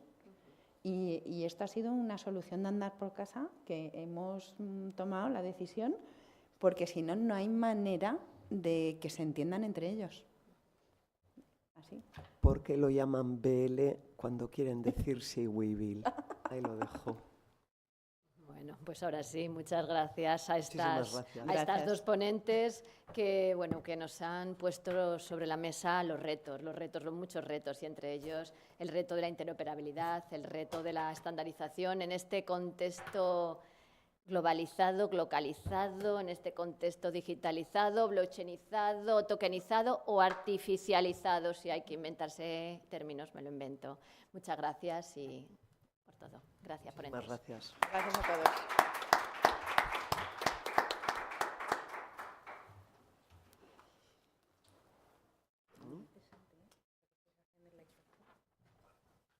Oh. Ah, no, que no soy yo. Me dice el director que recuerde lo de la comida, que era hasta las 2. Ahora está, ahora la comida. Hasta y 20, un poquito más tarde, hasta y media. Gracias. Gracias. Pues ahora lo vemos y lo preguntamos. Perdón, Era para rápidamente.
Ah, vale, ok.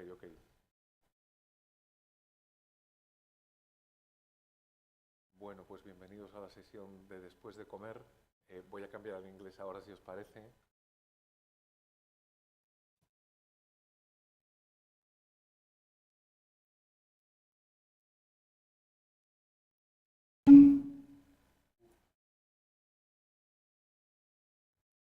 Good, so I'm going to switch to English now. Andrea, I don't know if you can hear me well.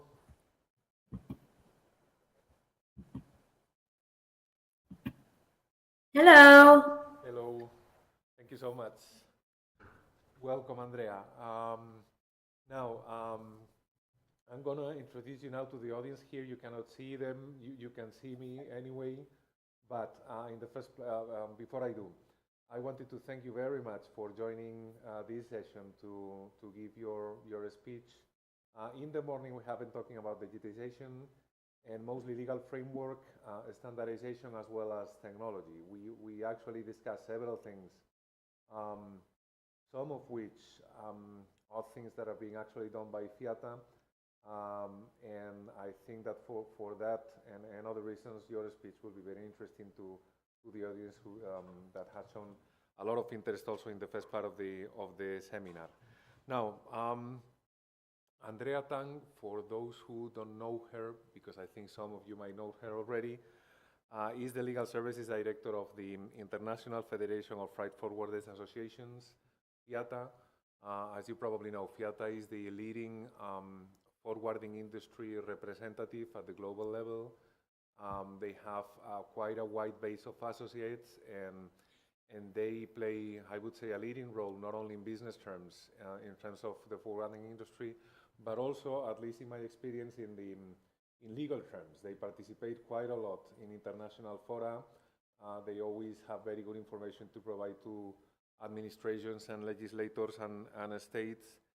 And actually, one of the persons that is, I would say, directly responsible for this, at least currently, is Andrea Tang, right? Andrea, as I said, has been for quite a number of years now the Legal Services Director. She has a leading role within the organization. One thing I can tell also as well is that she very swiftly organizes and in many cases leads the activities of the Advisory Committee on Legal Matters, Advisory Body on Legal Matters of FIATA as well. That proves to be from time to time very useful to the associates as well, because it produces quite a lot of instruments internally. And she represents, among other things, FIATA also in UNCITRAL, the last instrument that was approved in UNCITRAL, which is the one referred to by Marta Prado as the Negotiable Cargo Documents Convention, which is not yet into force, although it's been approved in the plenary of the UNCITRAL Commission. That instrument was very much supported and shaped by FIATA and particularly by Angela. So she has quite a lot of experience also in digitization of documents, which is one of the main elements of this document. Now, Andrea Sorro was also involved in one of the, let's say, starting projects of FIATA when it comes to digitization, which is the one we all know as the FIATA Bill of Lading. The FIATA Bill of Lading has become a standard in the market as a form, and now they have developed the digital version, which is slowly increasing its presence in the market. So I think I'll stop here, Andrea, and I'll give you the floor for your presentation. Thank you very much for being here again. Thank you so much, Manuel, for the very warm introduction and welcome. So I am just going to share my screen now. So I just take one moment to share. I'm sorry. Somehow, even though we tested it, it's not coming up. So just give me one moment. Sure, no problem.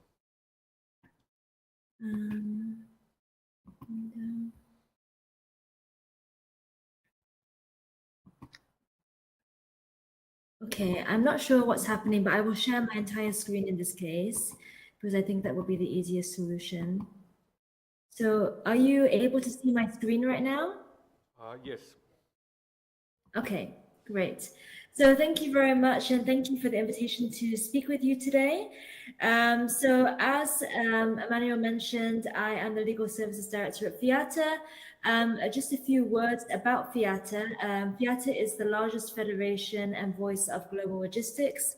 And we work in over 150 different countries, representing about 40,000 freight forwarding companies worldwide.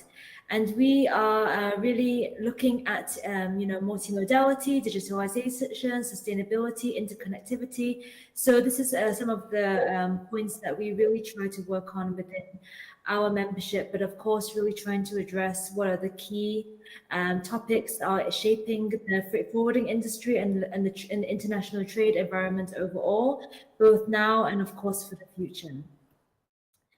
So I think that we all know, we always hear nowadays on the news, the new market dynamics that are taking hold. We see that there are continually different tensions impacting transit routes. We are constantly faced with a huge amounts of uncertainty.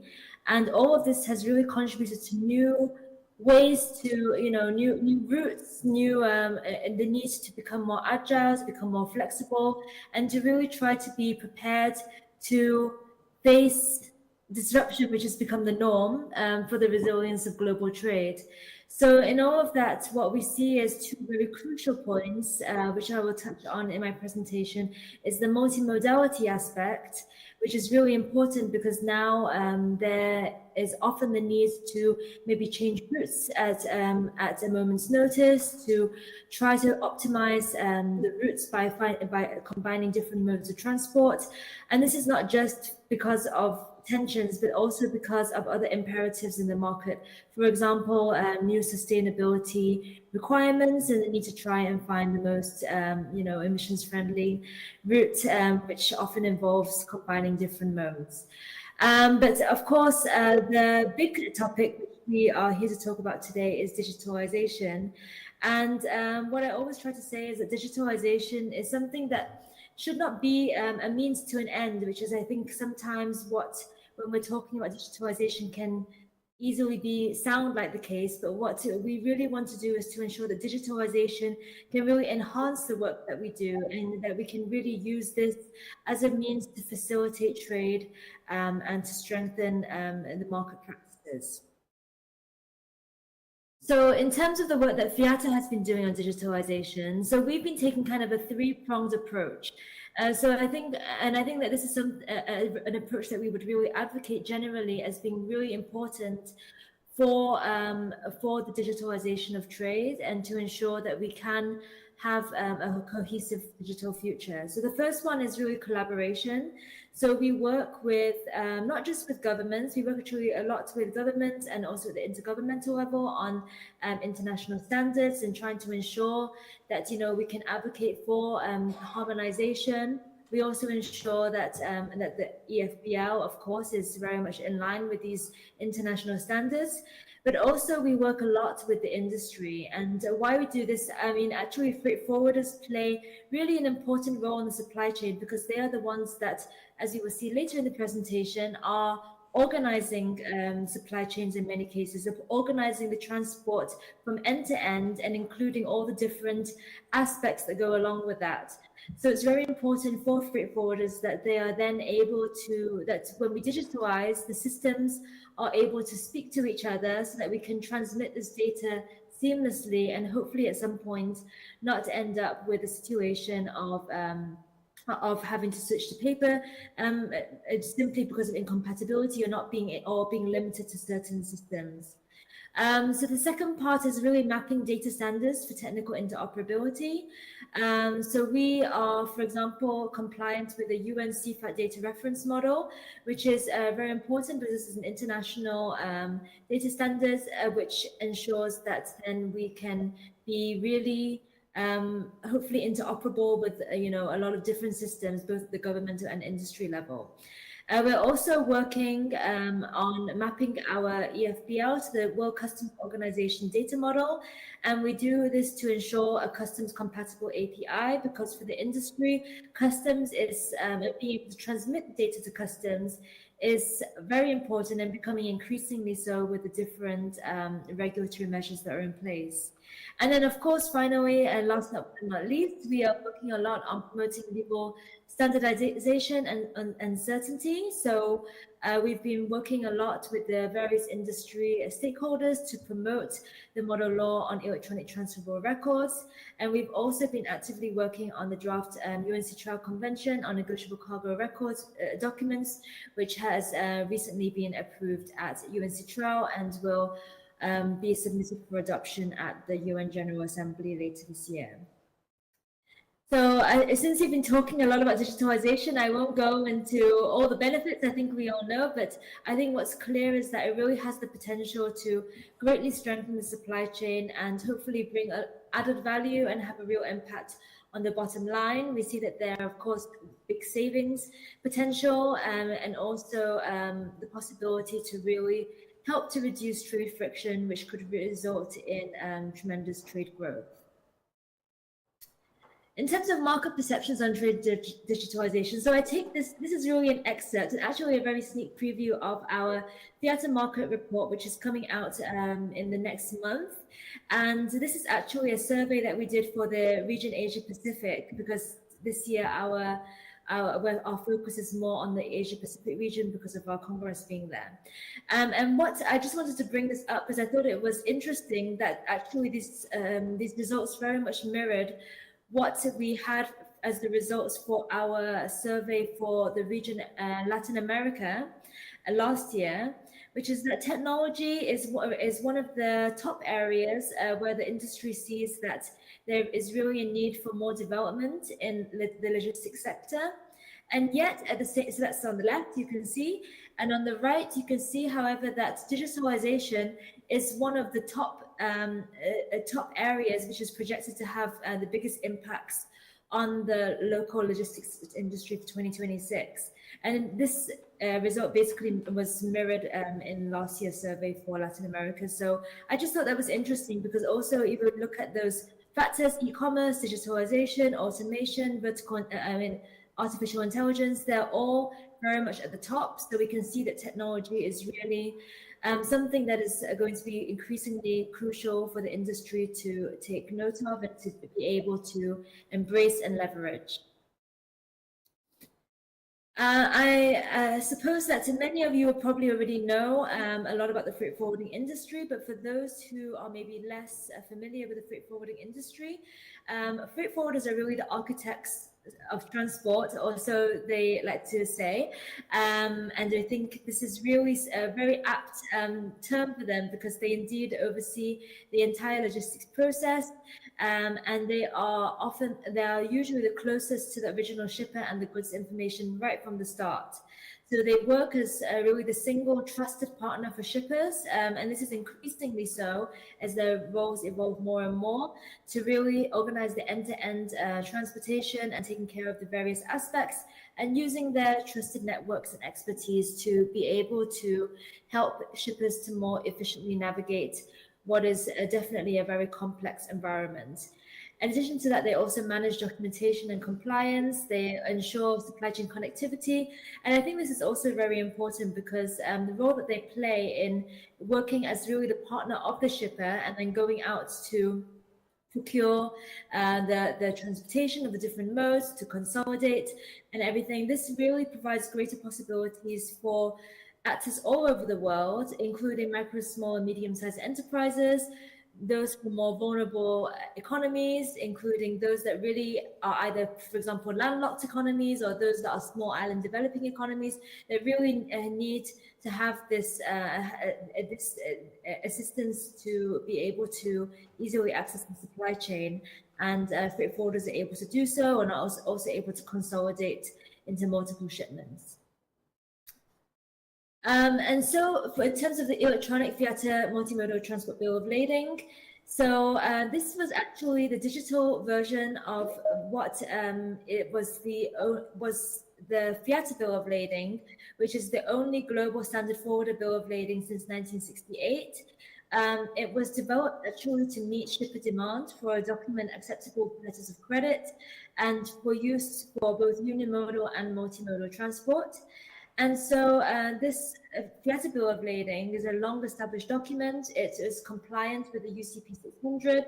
Its terms and conditions are in accordance with the UNCTAD and ICC rules for multimodal transport, and it is compatible with the International Transport Conventions. So this is really a very important document for the freight forwarding industry in general. And it really also reinforces the role that forwarders are increasingly assuming as contractual carrier, taking responsibility for the entire end-to-end transportation. So Fiat has sought to digitalize this based on industry demand. And so the open source solution was launched in mid-2022, and it is an API accessible solution and available to freight forwarders through their everyday tools. So we really wanted to make sure that it's available as widely as possible in the industry. And so we work with various different software providers and transport management software systems to ensure that they are able to offer the EFBL. And the EFBL, due to the fact that it has a secure environment and a mutable blockchain record, it's really, and it's based on a digital identity, it's really contributing to, we see as contributing to the establishment of more trusted networks, which is something very important to help to reduce trade friction as well. So here I just gave a very quick illustration, although I think it's a bit of a more complicated than in terms of how it looks, in terms of what it means to be a contractual carrier. So on the left, you can see that you have the buyer-seller contract for the goods of sale, and the shipper's letter of instruction, and then the forwarder then issues the multimodal bill of lading to the shipper for the entire goods journey. So the forwarder is the contractual carrier for its shipper client, and so it assumes responsibility for the transport in accordance with the terms and conditions. And so that's really the contractual relationship between the forwarder and the shipper. So then, according to this, this agreement and this relationship, the forwarder is then having the possibility to then, go out to perform the transports across the different modes. So it would then, the forwarder would then kind of stand in the place of the shipper to have these unimodal transport documents with the physical carriers, and it does so in a way to really organize the transport from end to end. And then, of course, there would be then the relationship and the contractual level between the forwarder and those physical carriers. So in terms of the EFBL, so how does it work? So it's accessible through around 53 software providers worldwide, and it's used really across various key transport corridors. And so the first step would be a valid digital identity, which is obtained upon a successful compliance. So we really ensure that in order to establish these trusted networks and in order to ensure the integrity of the EFBL, we require compliance checks to be done to ensure the identity, to ensure that there is valid liability insurance. And then the EFBL is issued through an authorized software provider.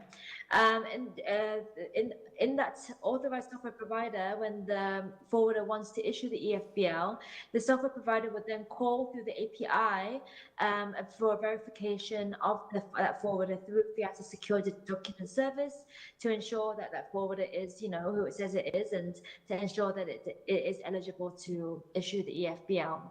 And then subsequently, the EFBL data is protected on a mutable blockchain record, which is verifiable by a unique QR code.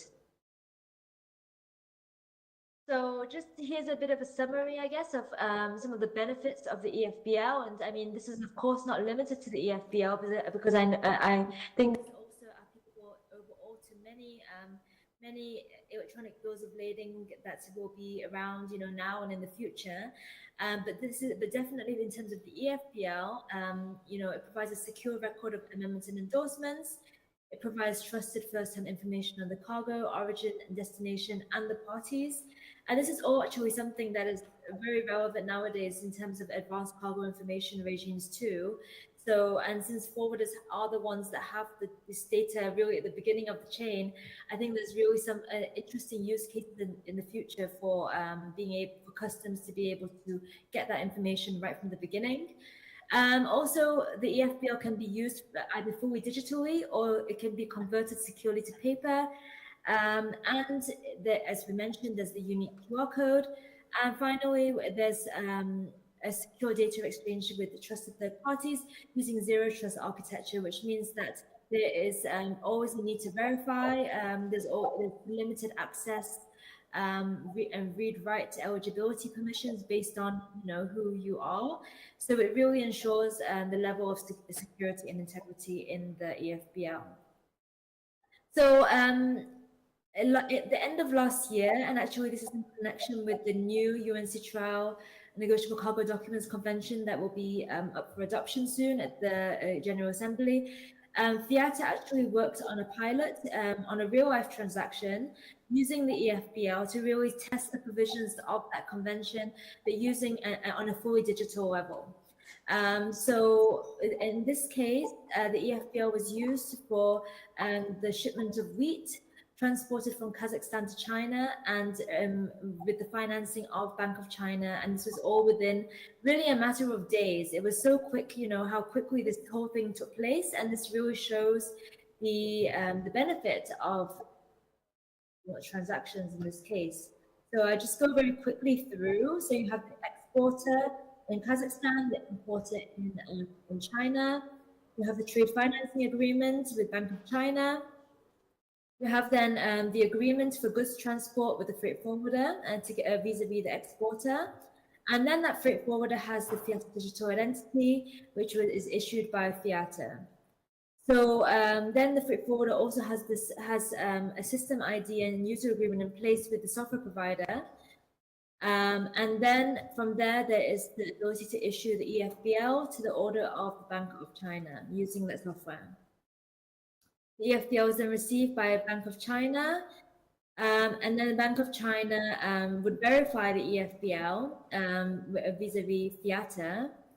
There would then be the import trade financing taking place, and then the repayment, and then there would be the endorsement, and the freight forwarder would be taking delivery of the goods. The importer would be taking delivery of the goods. So that was basically the transaction. Sorry, I went too fast there, but I think that was really something very interesting because especially from the freight forwarding perspective, the freight forwarder was saying that usually along this route, it would usually take much longer, and there's also often the case of either have it not being sure whether the data is secure, whether it's a genuine document, also whether if there is a mistake, then they would need to go through post to go and exchange all these documents again. So the whole thing would take substantially longer, and in this case, it really took a matter of a few days. Now, in terms of challenges for adoption of digital documents for title, so I mean, you see from the last example that clearly the whole thing is something very beneficial and something that is very possible. But I think in terms of some of the challenges that we've noticed, first of all, trust is a huge factor, and I think this is something where it remains important to ensure that we can continue to build these trusted networks, ensure that we can have these secure systems, and to ensure that we do have strong data governance principles, because often stakeholders in the supply chain are continue to be nervous about exchanging data digitally, but without knowing how it's going to be used. So I think it's very important that these principles are in place. Second of all, fragmentation remains an issue. So we see that in terms of fragmentation, there are many different industry initiatives that are taking place for digitalization, and yet what we need to make sure is that these are not just then reinforcing certain silos, but actually that they can come together and for these systems to be able to speak together and work together, so that they can actually fulfill their full potential. And so that's on the technical side. And then, of course, legally, it's still a work in progress to ensure that there can be a more harmonized legal landscape as well in terms of the legal recognition around that. Also to ensure that, you know, for banks especially, they then have the certainty of knowing that that it would be legally recognized in whichever jurisdiction a claim could arise. And then finally, culture.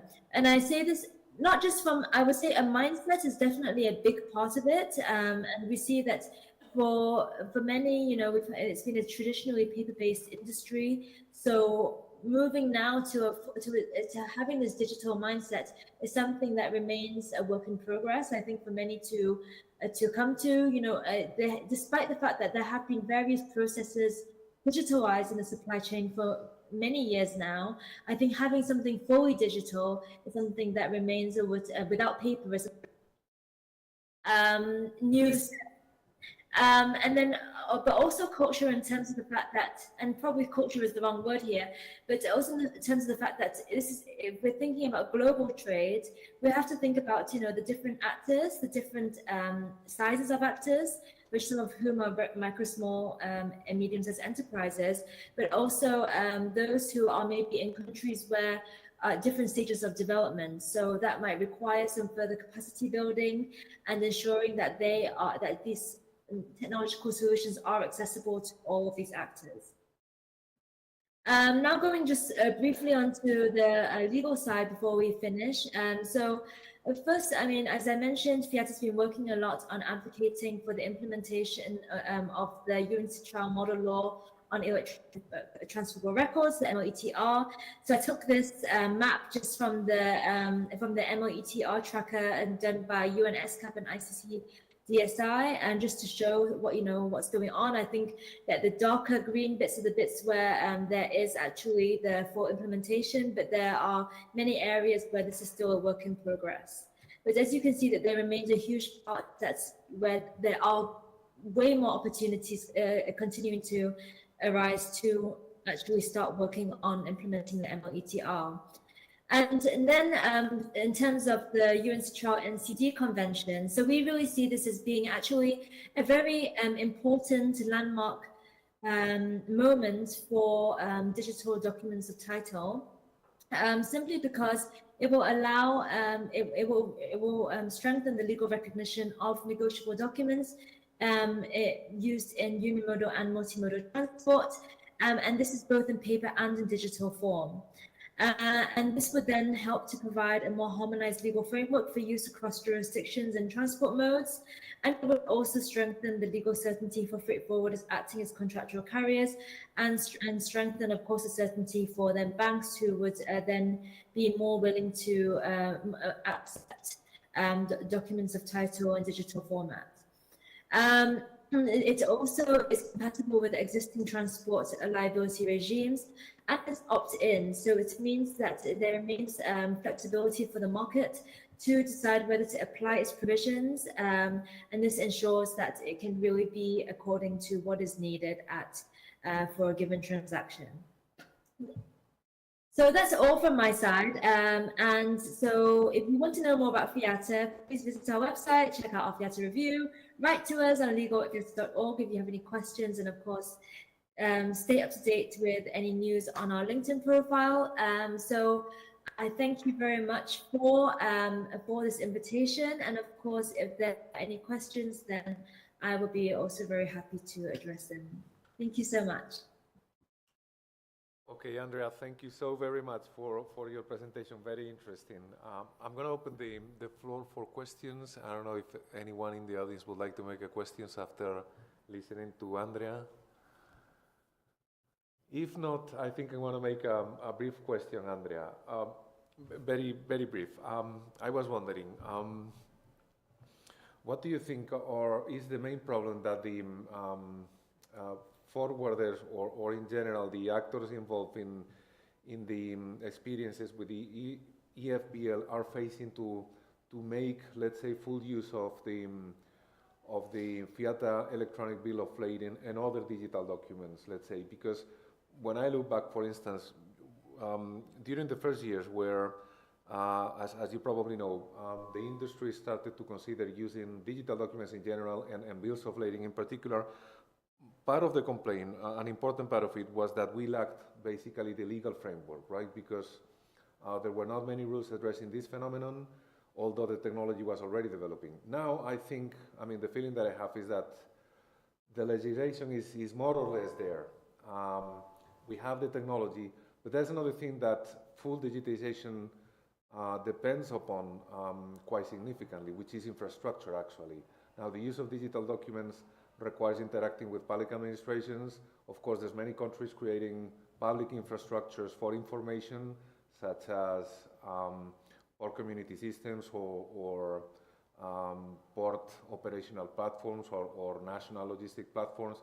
But this is still, I think, developing, right? One of your slides actually suggested more or less that in terms of figures. So I was wondering, what would you say is the main problem, and if it has anything to do with this, with the dependence on infrastructure, actually? Thank you very much for the question, and I think that's a very good point. So I think that when we see the adoption of the EFBL and the usage of the EFBL, of course there are variations between different regions. And when we speak to some of our members about about the reasons why, maybe what challenges they're facing, or the reasons why maybe they're still considering whether to adopt it. So actually, a lot of it is in terms of the fact that many, especially for customs administrations, there still remains the challenge of many not being very digitalized. And so in terms of, being able to transmit data to the customs, despite that, of course, we do have the ability to convert to paper. So that shouldn't be, technically the hugest problem. But I think that many just remain a little bit slower on the adoption because of the fact that there is very much uneven acceptance of digital documents generally by many public administrations. And I know, even if, for example, in some cases, it might be that customs administration might say, oh, we are digitalized, we do accept digital documents, but at the same time, they would then, there's still somehow this paper mindset where they would still then require the paper version as well as the digital version, or somehow require manual stamps or some kind of manual of paper-based process that there hasn't been fully converted to the digital world. So I would say that that's one very big part. And then probably the other part, which of course, as we mentioned, is is progressing, is really just the fact that since there isn't this kind of broad harmonized legal certainty going on across the jurisdictions, some still remain, a little bit reluctant or having a bit more of a wait and see approach to see, how it goes before they adopt. So I would say that those are probably two big reasons. But I think what is important also is that as an industry that we continue to really work together and to really work to, ensure harmonization, to ensure that interoperability, because often, as we see with many cases, the industry is usually the one who would then be able to say, okay, this is what we need, this is what we're doing, and this is this is how the law could then help to use that in their advocacy a little bit to try and help bring the law up to speed as well. So I think it's also important that whilst of course we still have some aspects to work on that the industry continues to really work together on this as well. All right, thank you so much, Andrea. Again, we've enjoyed very much your presentation, and thanks for that response as well. Now, thank you so much. No problem, thanks. Now I'm gonna then move on to the next and last presentation of today's workshop, which is the one that Luca Castellani will give us on the model law on electronic transferable records. I don't know, Luca, if you're there and can hear me well. Hello. Hi. Hello. We start with okay. sound and we continue with the video. All right, yeah, we can see you now. Mm-hmm. We try to do everything we have to do. Okay, thank you so much. Now, Luca, thank you very much also for being here, and apologies for our delay. Actually, as you know, the initial plan was that Professor Teresa Rodriguez de las Heras introduced you to the audience and presented this last speech, but unfortunately, and mostly due to her new commitments as the new chairwoman or president woman of the European Law Institute, she got caught in another meeting, actually an institutional one. She might join us later on, but that is uncertain for the time being. So, if I may, I think I want to introduce you to the audience. I would like to again thank you very much for being here. Now, Luca Castellani, again, to whom many of you, if not all of you, probably know in one way or another, is a legal officer in the Secretariat of the United Nations Commission on International Trade Law. Actually, I might be wrong, Luca, correct me if I'm wrong, but I think Luca might be the most experienced legal officer now in the Ancestral Secretariat.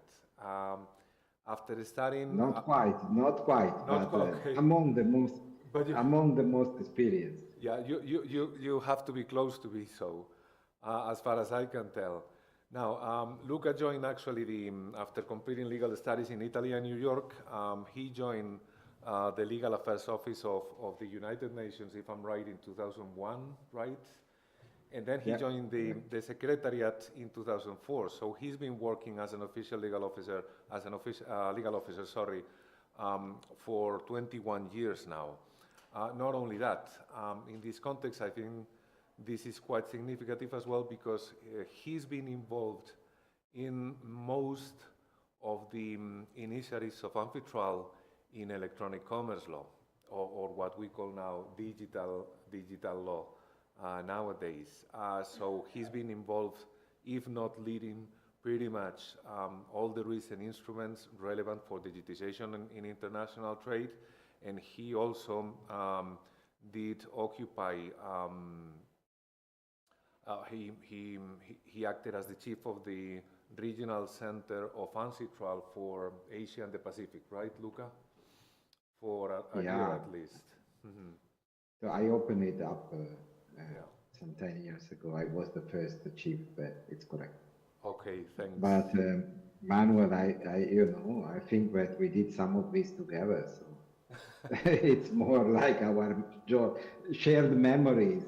I know, but I have to say that as legal officer, actually, you did have precisely in the projects that I participated a very relevant role, including the one that is the focus of your speech today and is among the main focus of this workshop, okay, which is the model on electronic transferable record. Luca actually did act as the legal officer of Ancestral in the negotiation of this model law.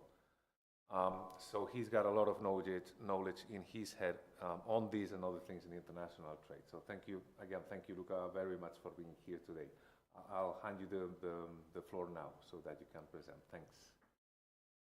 Thank you, Manuel, and apologies if I couldn't come in person. I would have loved to, but United Nations are going through some difficult times, and we have some additional tasks due to the fact that we have a hiring freeze and we are very, very understaffed these days.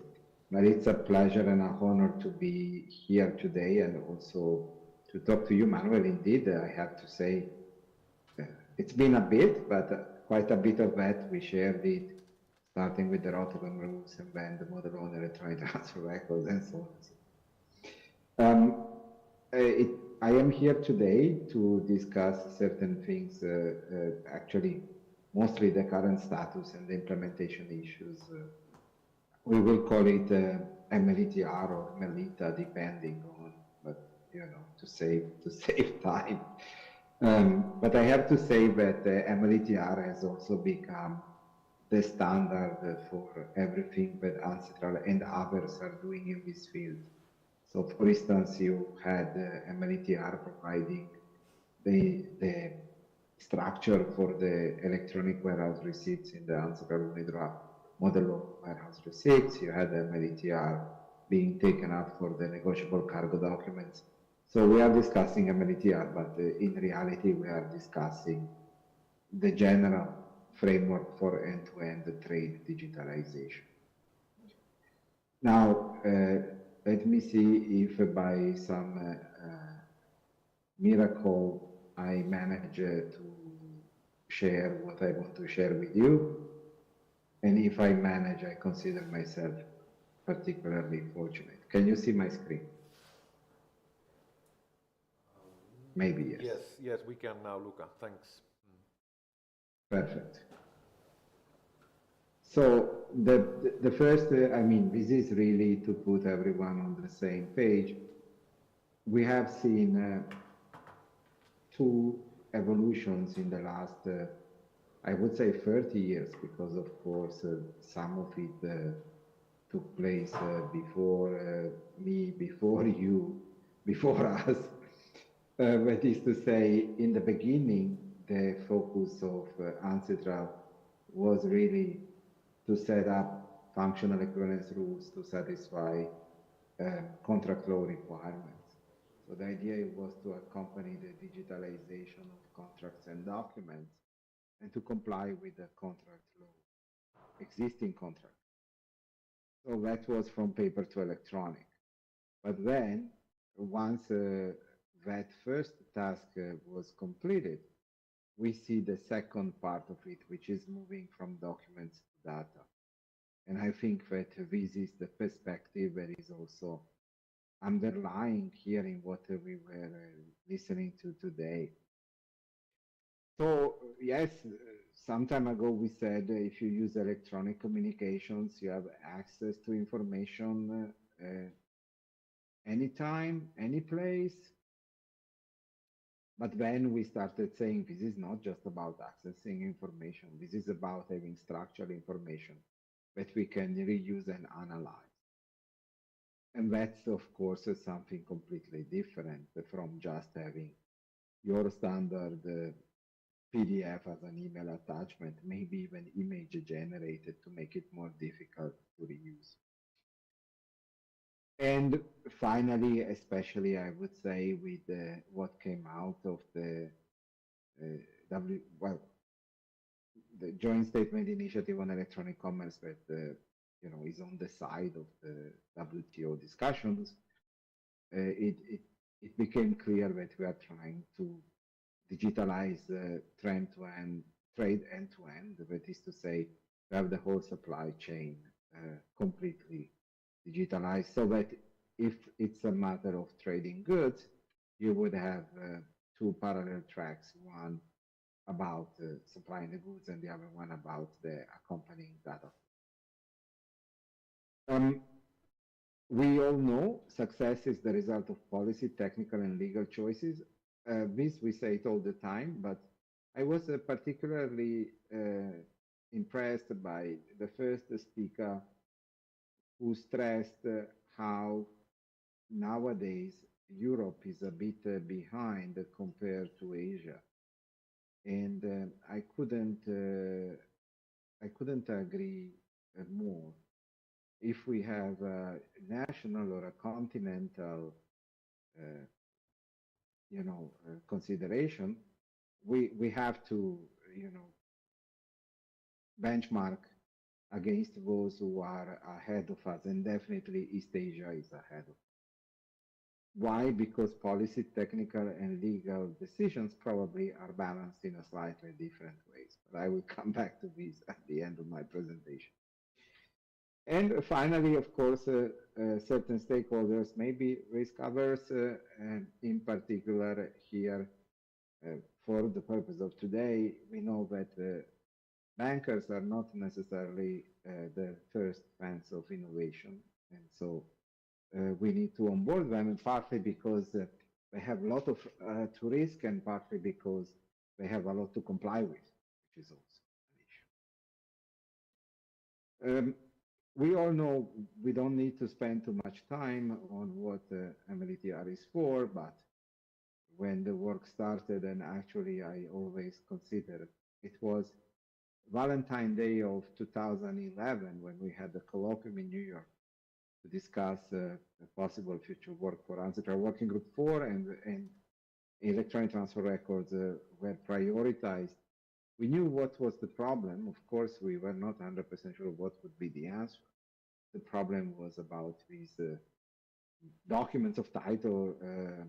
I think in Spanish it's easy to understand título valor as a unitary notion, like it is in Italian, in French, in German.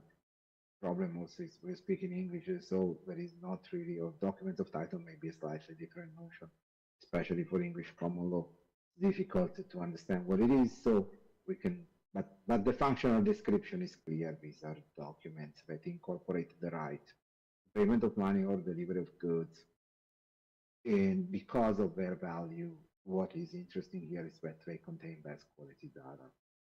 So the problem was how to make them use, enable their electronic use. The answer is now well-known MLETR. You know, there is the text and Splatter notes available also in Spanish on our website, but there's much more to it, including all the good work on technical implementation done by ICCDSI. I will come back. So the features, again, here you have the fundamental principles of anti-fraud text on electronic commerce. This one is still anchored to functional equivalence, so it presupposes the existence of paper-based law, and it accompanies its transition to the online environment. It's of course technology neutral, though there is some specific guidance on the use of distributed ledger technology, which in hindsight was actually useful because quite a few of the current operators are to one extent or the other using blockchain. And then of course, the fundamental effect is to give explicit legal recognition to the use of these documents in electronic form. As it is always with answer text, there is no regulation, no prescription, no such similar things, because answer texts are always enabling and they, on top of being technology neutral. The legal effect, most of the times, Melita is enacted to give legal recognition to all types of documents of title.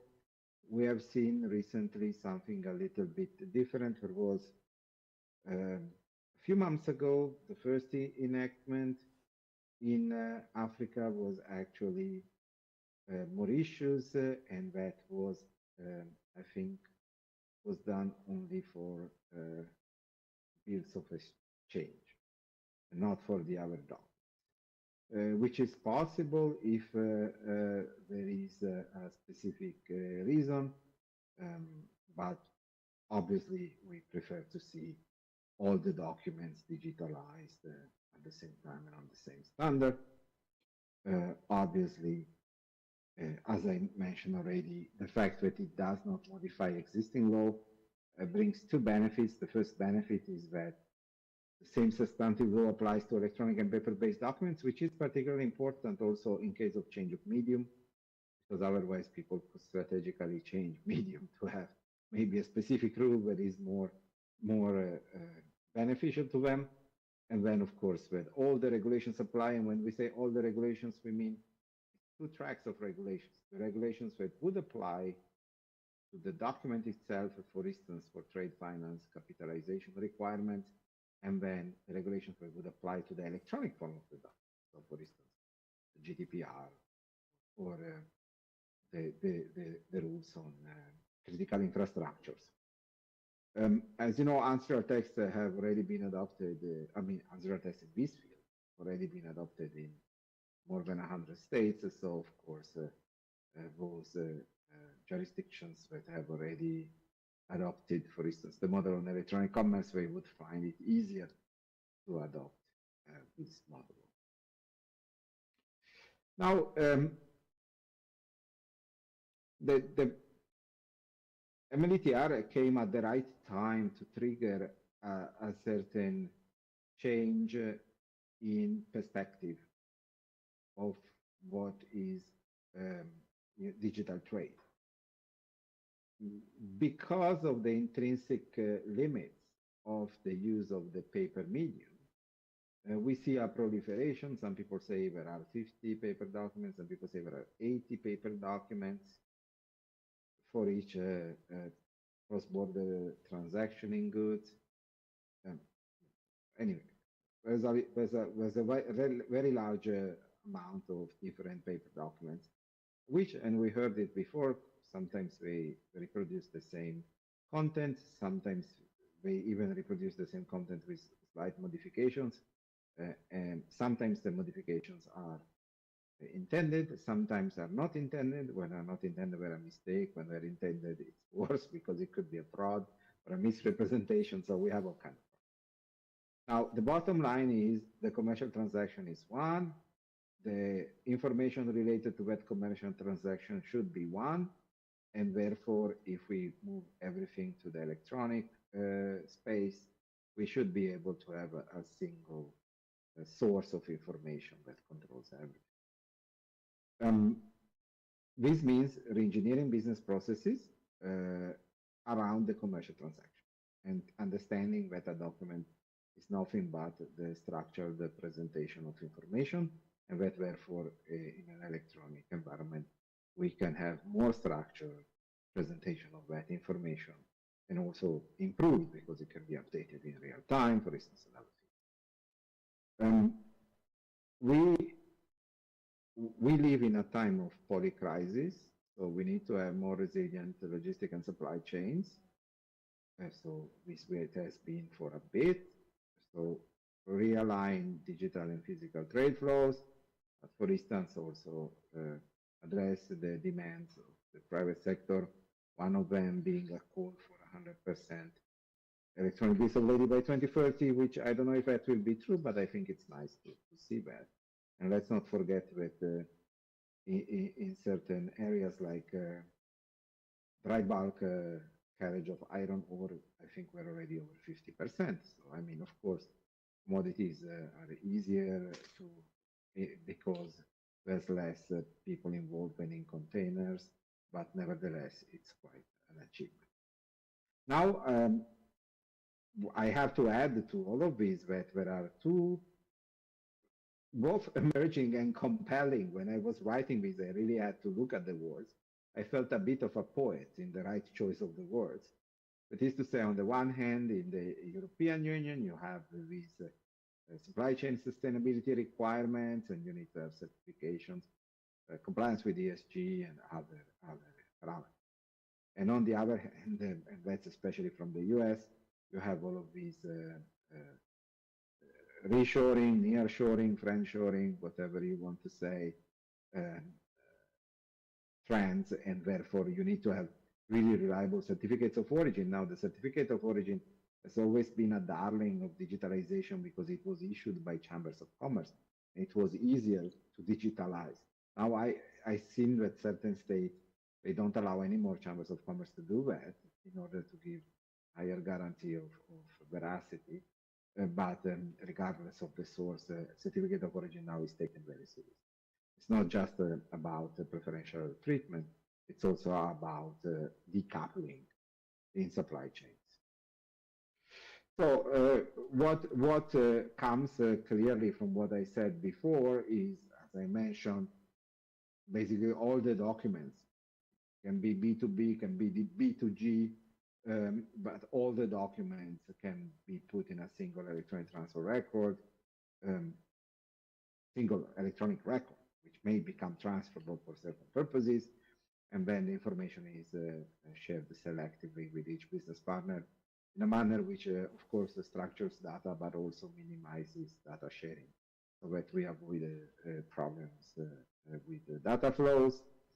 And you have maybe the implementation of the data pipeline concept. What is important here is that you have two levels of analysis. The first one is the commercial document as the same legal analysis that you would have for the paper document. So, is it a bill of lading? Does it have everything that it needs to be a bill of lading? Is it negotiable? Whatever. And then you have deeper analysis of the data if the bill of lading is electronic, and of course, if the information comes from a single record, it is more likely to be complete, accurate, up-to-date, and authentic. This information is shared in the digital trade ecosystems, more precisely on the trusted exchange layers. When I bring the word trust, I have to use the word trust service. And when I say trust services, I need to make reference to the ancestral model law, the use and cross-border recognition of identity management and trust services of 2022, which is a way to bring to the ancestral space and to extend the scope of the EU EIDAS regulation. Where do we stand with the MLTR adoption? Of course, we had the endorsement of the G7 twice under the UK and Germany presidency. Then we have some, how can I say, prominent jurisdictions, or like France, Singapore, and UK. And we have ongoing progress in China in the draft maritime code that was circulated last December, but then also separately in Hong Kong, China, with legislation that should be introduced in the beginning of next year. Japan, there was a study group that has done quite a bit of work again for bills of lading and maybe warehouse receipts. Netherlands, yes, Netherlands, because it has already introduced a bill in Parliament. So Thailand, for instance, but there's other places. I mean, the latest adopting jurisdiction is the Republic of the Marshall Islands. And frankly speaking, it's important because it reduces transfer costs for small island developing states, but it's not like we were monitoring that very closely.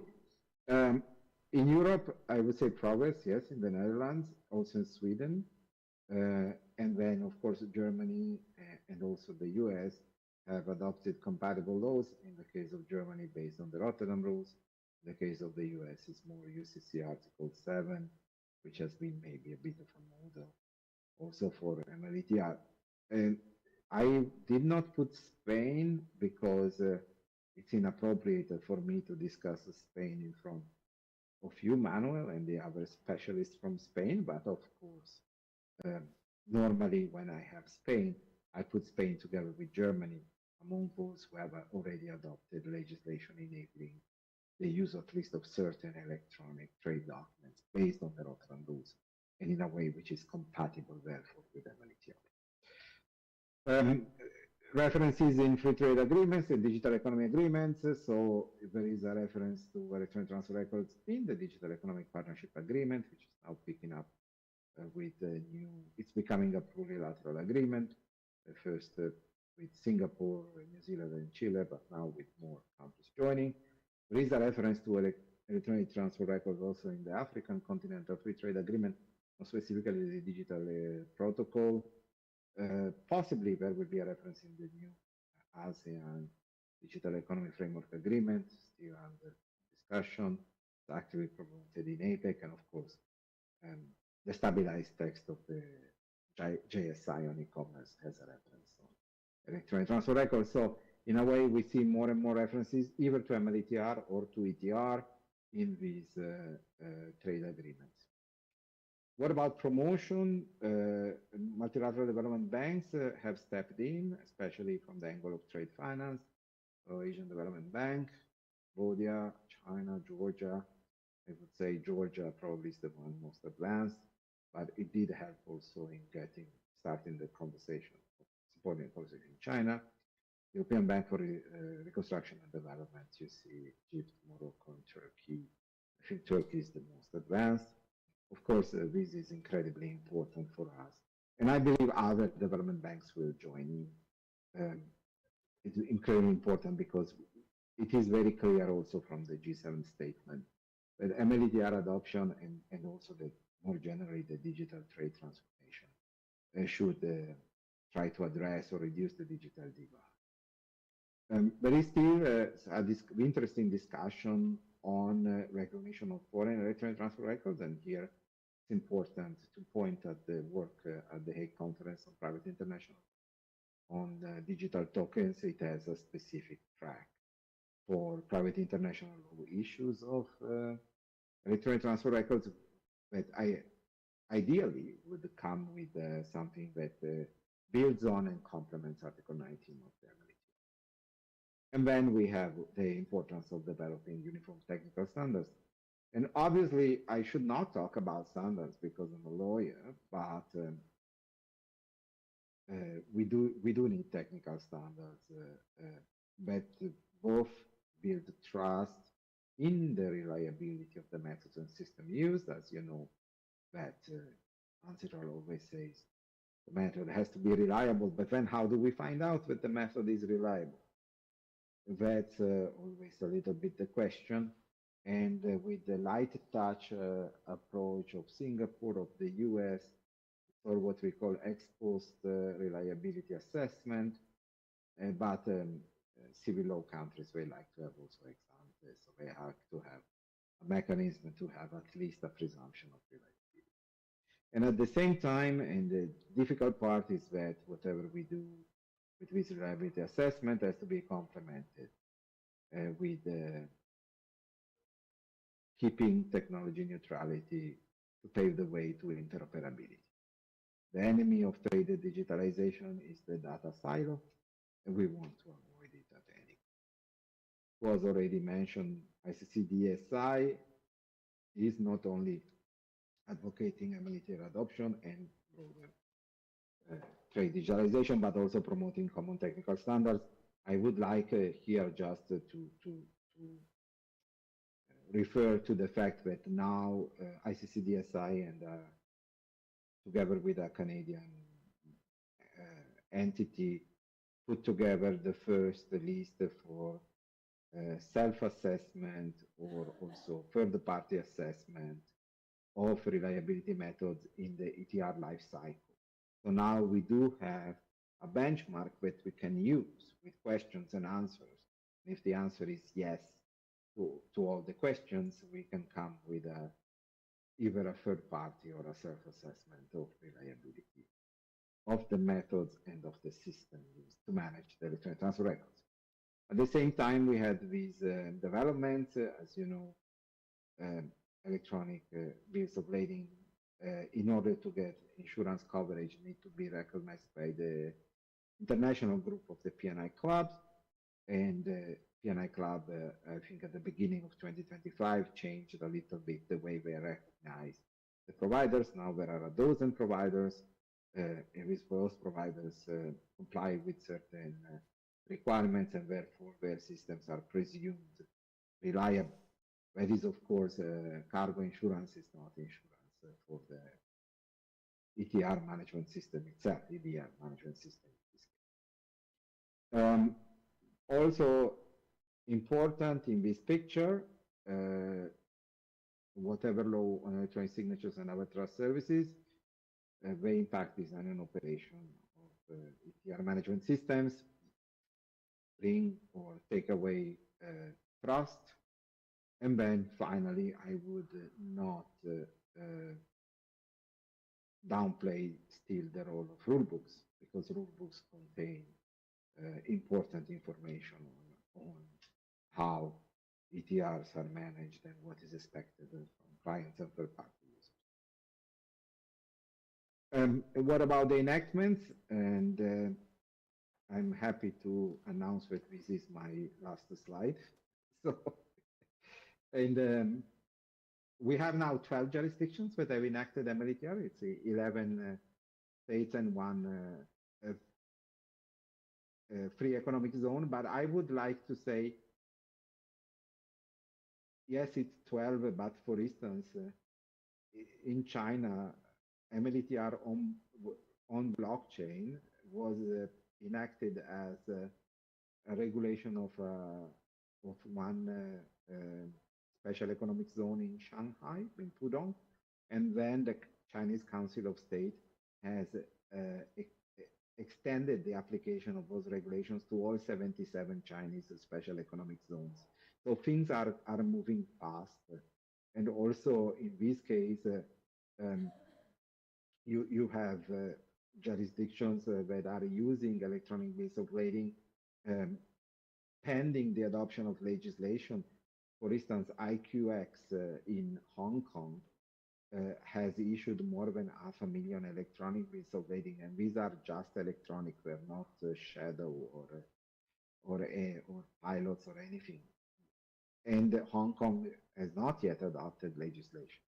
But so what I'm saying is it's important. This slide is to discuss certain legal issues, but let's not limit the actual use of electronic bills of lading to those 12 jurisdictions, of which some are bigger and some are smaller. So that being said, most jurisdictions have enacted the model law closely, like Bahrain was the first one in the world, and Singapore was the second. The UK actually has enacted the basic principles, and I would say more than the basic principles. But of course, there was a big difference where instead of declaring control as a functional equivalent of possession, they made a statutory declaration on the ability to possess electronic trade documents. I don't know if that would work in civil law, because possession is a notion that we had at least for 2,000 years. And so to go on discussing the theory of possessing intangibles, it's a lot. So as someone who is promoting adoption of legislation, I'm not ready, as we say, to go that way. I'd rather go the easier way. The interesting part for Spain is, of course, France. In France, the work was really meaningful. There was a massive study with a white paper promoted by Chamber of Commerce, but through Paris Europlus, which is an NGO that is promoting business in Paris, basically, including by creating an enabling environment. And the French law enacting MLTR is actually very close to the model. It's just drafted in a slightly different way, and it also contains some additional clarifications, in some cases very useful, like it specifies that change of medium does not entail novation, for instance, which we always knew, but this is like an issue that somehow the working group discussed. There was a position, but it was not solidified in a legislative text. But the market in France waited for the implementing decree. And here it's a little bit of a shorthand. The implementing decree was adopted only a month and a half ago, which was maybe 1 year later than expected. And necessarily the implementing decree makes references to EIDAS. It makes reference to the use of a substantial level of assurance for identity management, which basically means the use of 2 factors of authentication. That is probably not a problem. The problem is if we ask to have an identity management system that is formally recognized under EIDAS, because now the Commission under EIDAS 2 can, of course, conclude bilateral agreements, but it's busy adopting, implementing acts, and therefore it's not busy negotiating these bilateral agreements. Then, of course, the real question is how much of it can be left to party autonomy. And that applies also to the assessment of the reliability method, that in the French decree, the French decree asks for third-party certification of the reliability of the method. Now, this is possible because we have the standards prepared by ICC-DSI and self-assessment. But self-assessment is one thing, third-party certification is another thing. And then again, how do we find out when, you know, the third party is not in the EU? How do we map the equivalence of the certification? To me, there is a discussion. On the one hand, I have to say France did a wonderful job, and the team is a team of people who actually were drafting, like Dominique Duaz, Eric Brioli, Cavarieux, and the other ones did a great job. But at the same time, of course, in the implementing decree, we had to deal with the government officials who are more used to a lot of regulation and a lot of certification to play it safe, and there is some friction. To me, the friction is not so much at the MLTR level. The friction is at the EIDAS level. So the problem is with the EIDAS implementation. And we go back to the fundamental issue that I started with when I said policy, legal, and technical choices. We come back to policy, legal, and technical choices. The EIDAS, the original EIDAS was a lot about keeping the data in the EU, made it very difficult to share. Now, if trade is global, innovation is global, then, you know, that one may need to be reassessed. So I stop here, assuming that I am able to stop sharing, which it may or may not be true. I'm sure that I went over time, but nobody stopped me, so I guess it was okay. No, it's perfectly okay. Thank you so much, Luca, for so much detail. Thank you very much indeed. I'm going to open the floor to the audience if you want to make any questions. There's no questions from the audience for the time being, Luca, but I have a bit of a question. Yeah, I was thinking because, well, all the things you have presented are you know, other than very detailed, very interesting in several ways.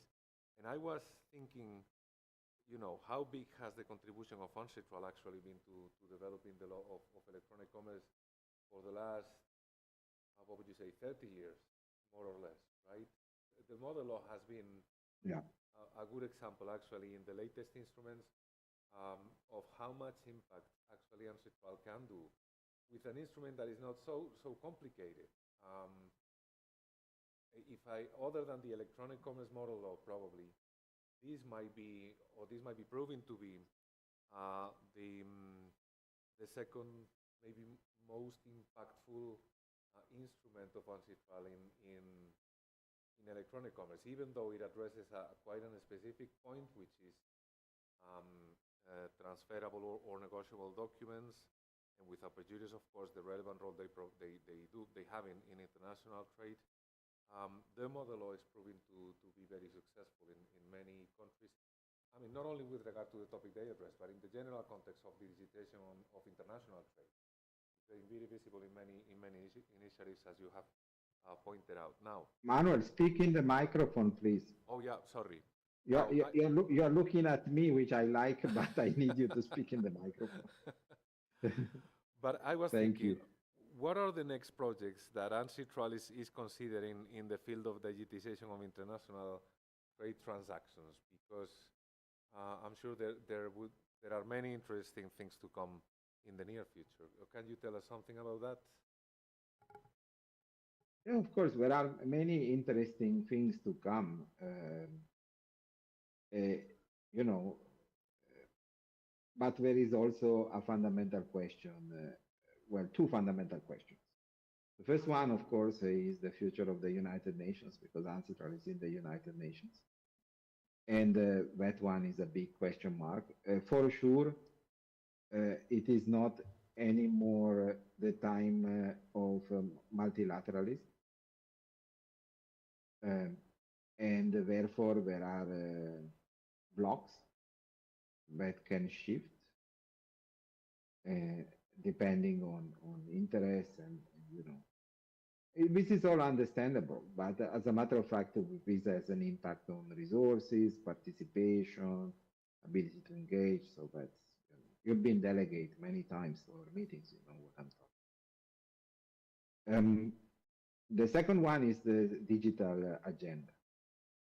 I have said that we want to address the digital divide, but of course we are not managing in many ways. And allow me to be a little bit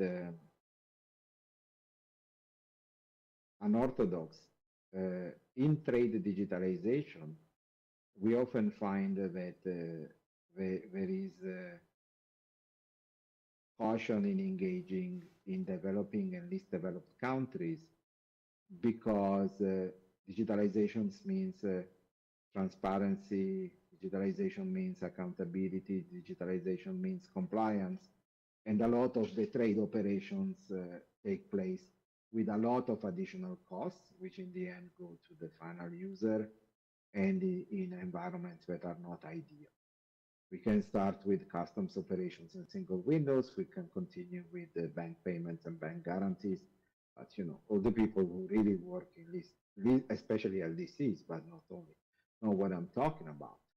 Now, on top of that, more generally, there is not yet a clear position on data and data sharing. And there is no interest in having global standards for trust services and identity management.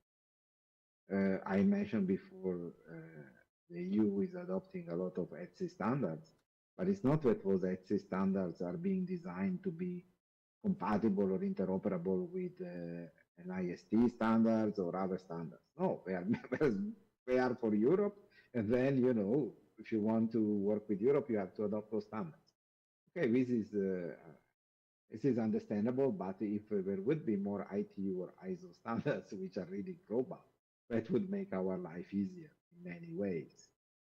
Now, that being said, which is a lot of a high-level overview, we have now this project in the working group on model contract clauses for data transfer, which interestingly is not taking any position on whether the data transfer is under a license or under a sale. So the clauses are compatible with both. Of course, that builds on the ELI work because ELI, ALI have done work on that. We have a very interesting, just starting, but still a baby, but very interesting project on payments, because that project necessarily would need to define a position on CBDCs, but also on stable coins.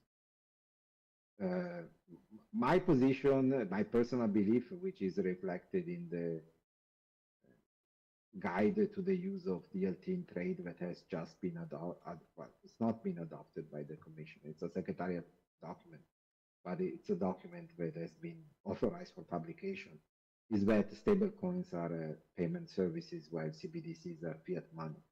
But we see a lot of confusion on that. And then a project that I think is very promising is exploratory work on the legal nature of DAOs.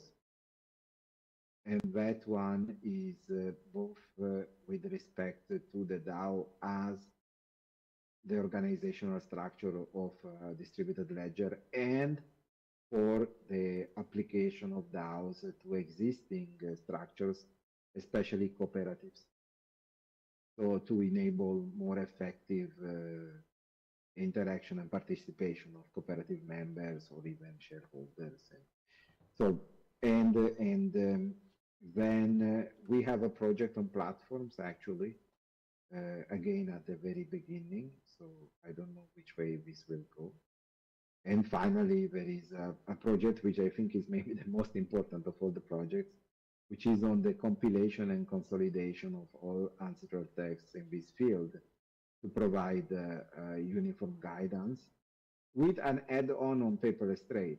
Because, what I discussed now, MLTR was discussed, EIDAS was discussed, but let's say in a European environment, you need to bring in also EFTI and see how all of that, the customs were mentioned many times, Now customs will have to get electronic data under the FTI and compliance with the IDAS. But how that will happen? So I think there's a lot. Some of it I will see, maybe some of it others will finish, because these things take time, but I think it's ongoing. I don't know, honestly, I don't know how much of that can be addressed in a legislative text, and probably if it is legislative, it will be more soft law than hard law. But at the same time, we do need to have more legal certainty and more harmonization, so we will have to find a balance. Thank you so very much, Luca. Now, we've reached as you know, the final stage of today's workshop. Luca, if you don't mind, I think I'm going to switch to Spanish. I know you understand Spanish. Un gusto. Muchas gracias. Bueno, muy bien, muchas gracias. Bueno, pues voy a clausurar muy rápidamente y sin muchos formalismos. Quería otra vez daros las gracias a todos por venir. Quería también agradecer, bueno, a los ponentes de esta mañana, a Marta, a Cristina Martín, aunque se haya ido ya, aparte de a Marta Prado, a Marta García, que se ha tenido que ir, por moderar, y en último lugar, por supuesto, a Andrea Tang y a Luca Castellani por las interesantes presentaciones que nos han hecho. Yo creo que ha sido una jornada interesante, ha sido de esas jornadas que creo que no son muy frecuentes, porque hemos tenido la visión jurídica, hemos tenido la visión, digamos, de gobernanza, hemos tenido la visión también tecnológica, y en estos temas, bueno, no solo es difícil separar unas de otras, sino que además, para conocer el fenómeno, yo creo que hay que tratar de familiarizarse con absolutamente todos los ángulos, ¿no? Entonces yo creo que eso nos ha dado la oportunidad de tener una visión muy práctica, terminando además, bueno, con lo que nos contaba ahora Luca sobre el futuro. Al final, legislar en estas cosas es una tarea que no tiene fin realmente, ¿no? Así que nada, muchísimas gracias a todos y hasta la próxima que podamos organizar. Muchas gracias. Thank you very much, Luca. Take care. Thank you. See you soon. Bye-bye.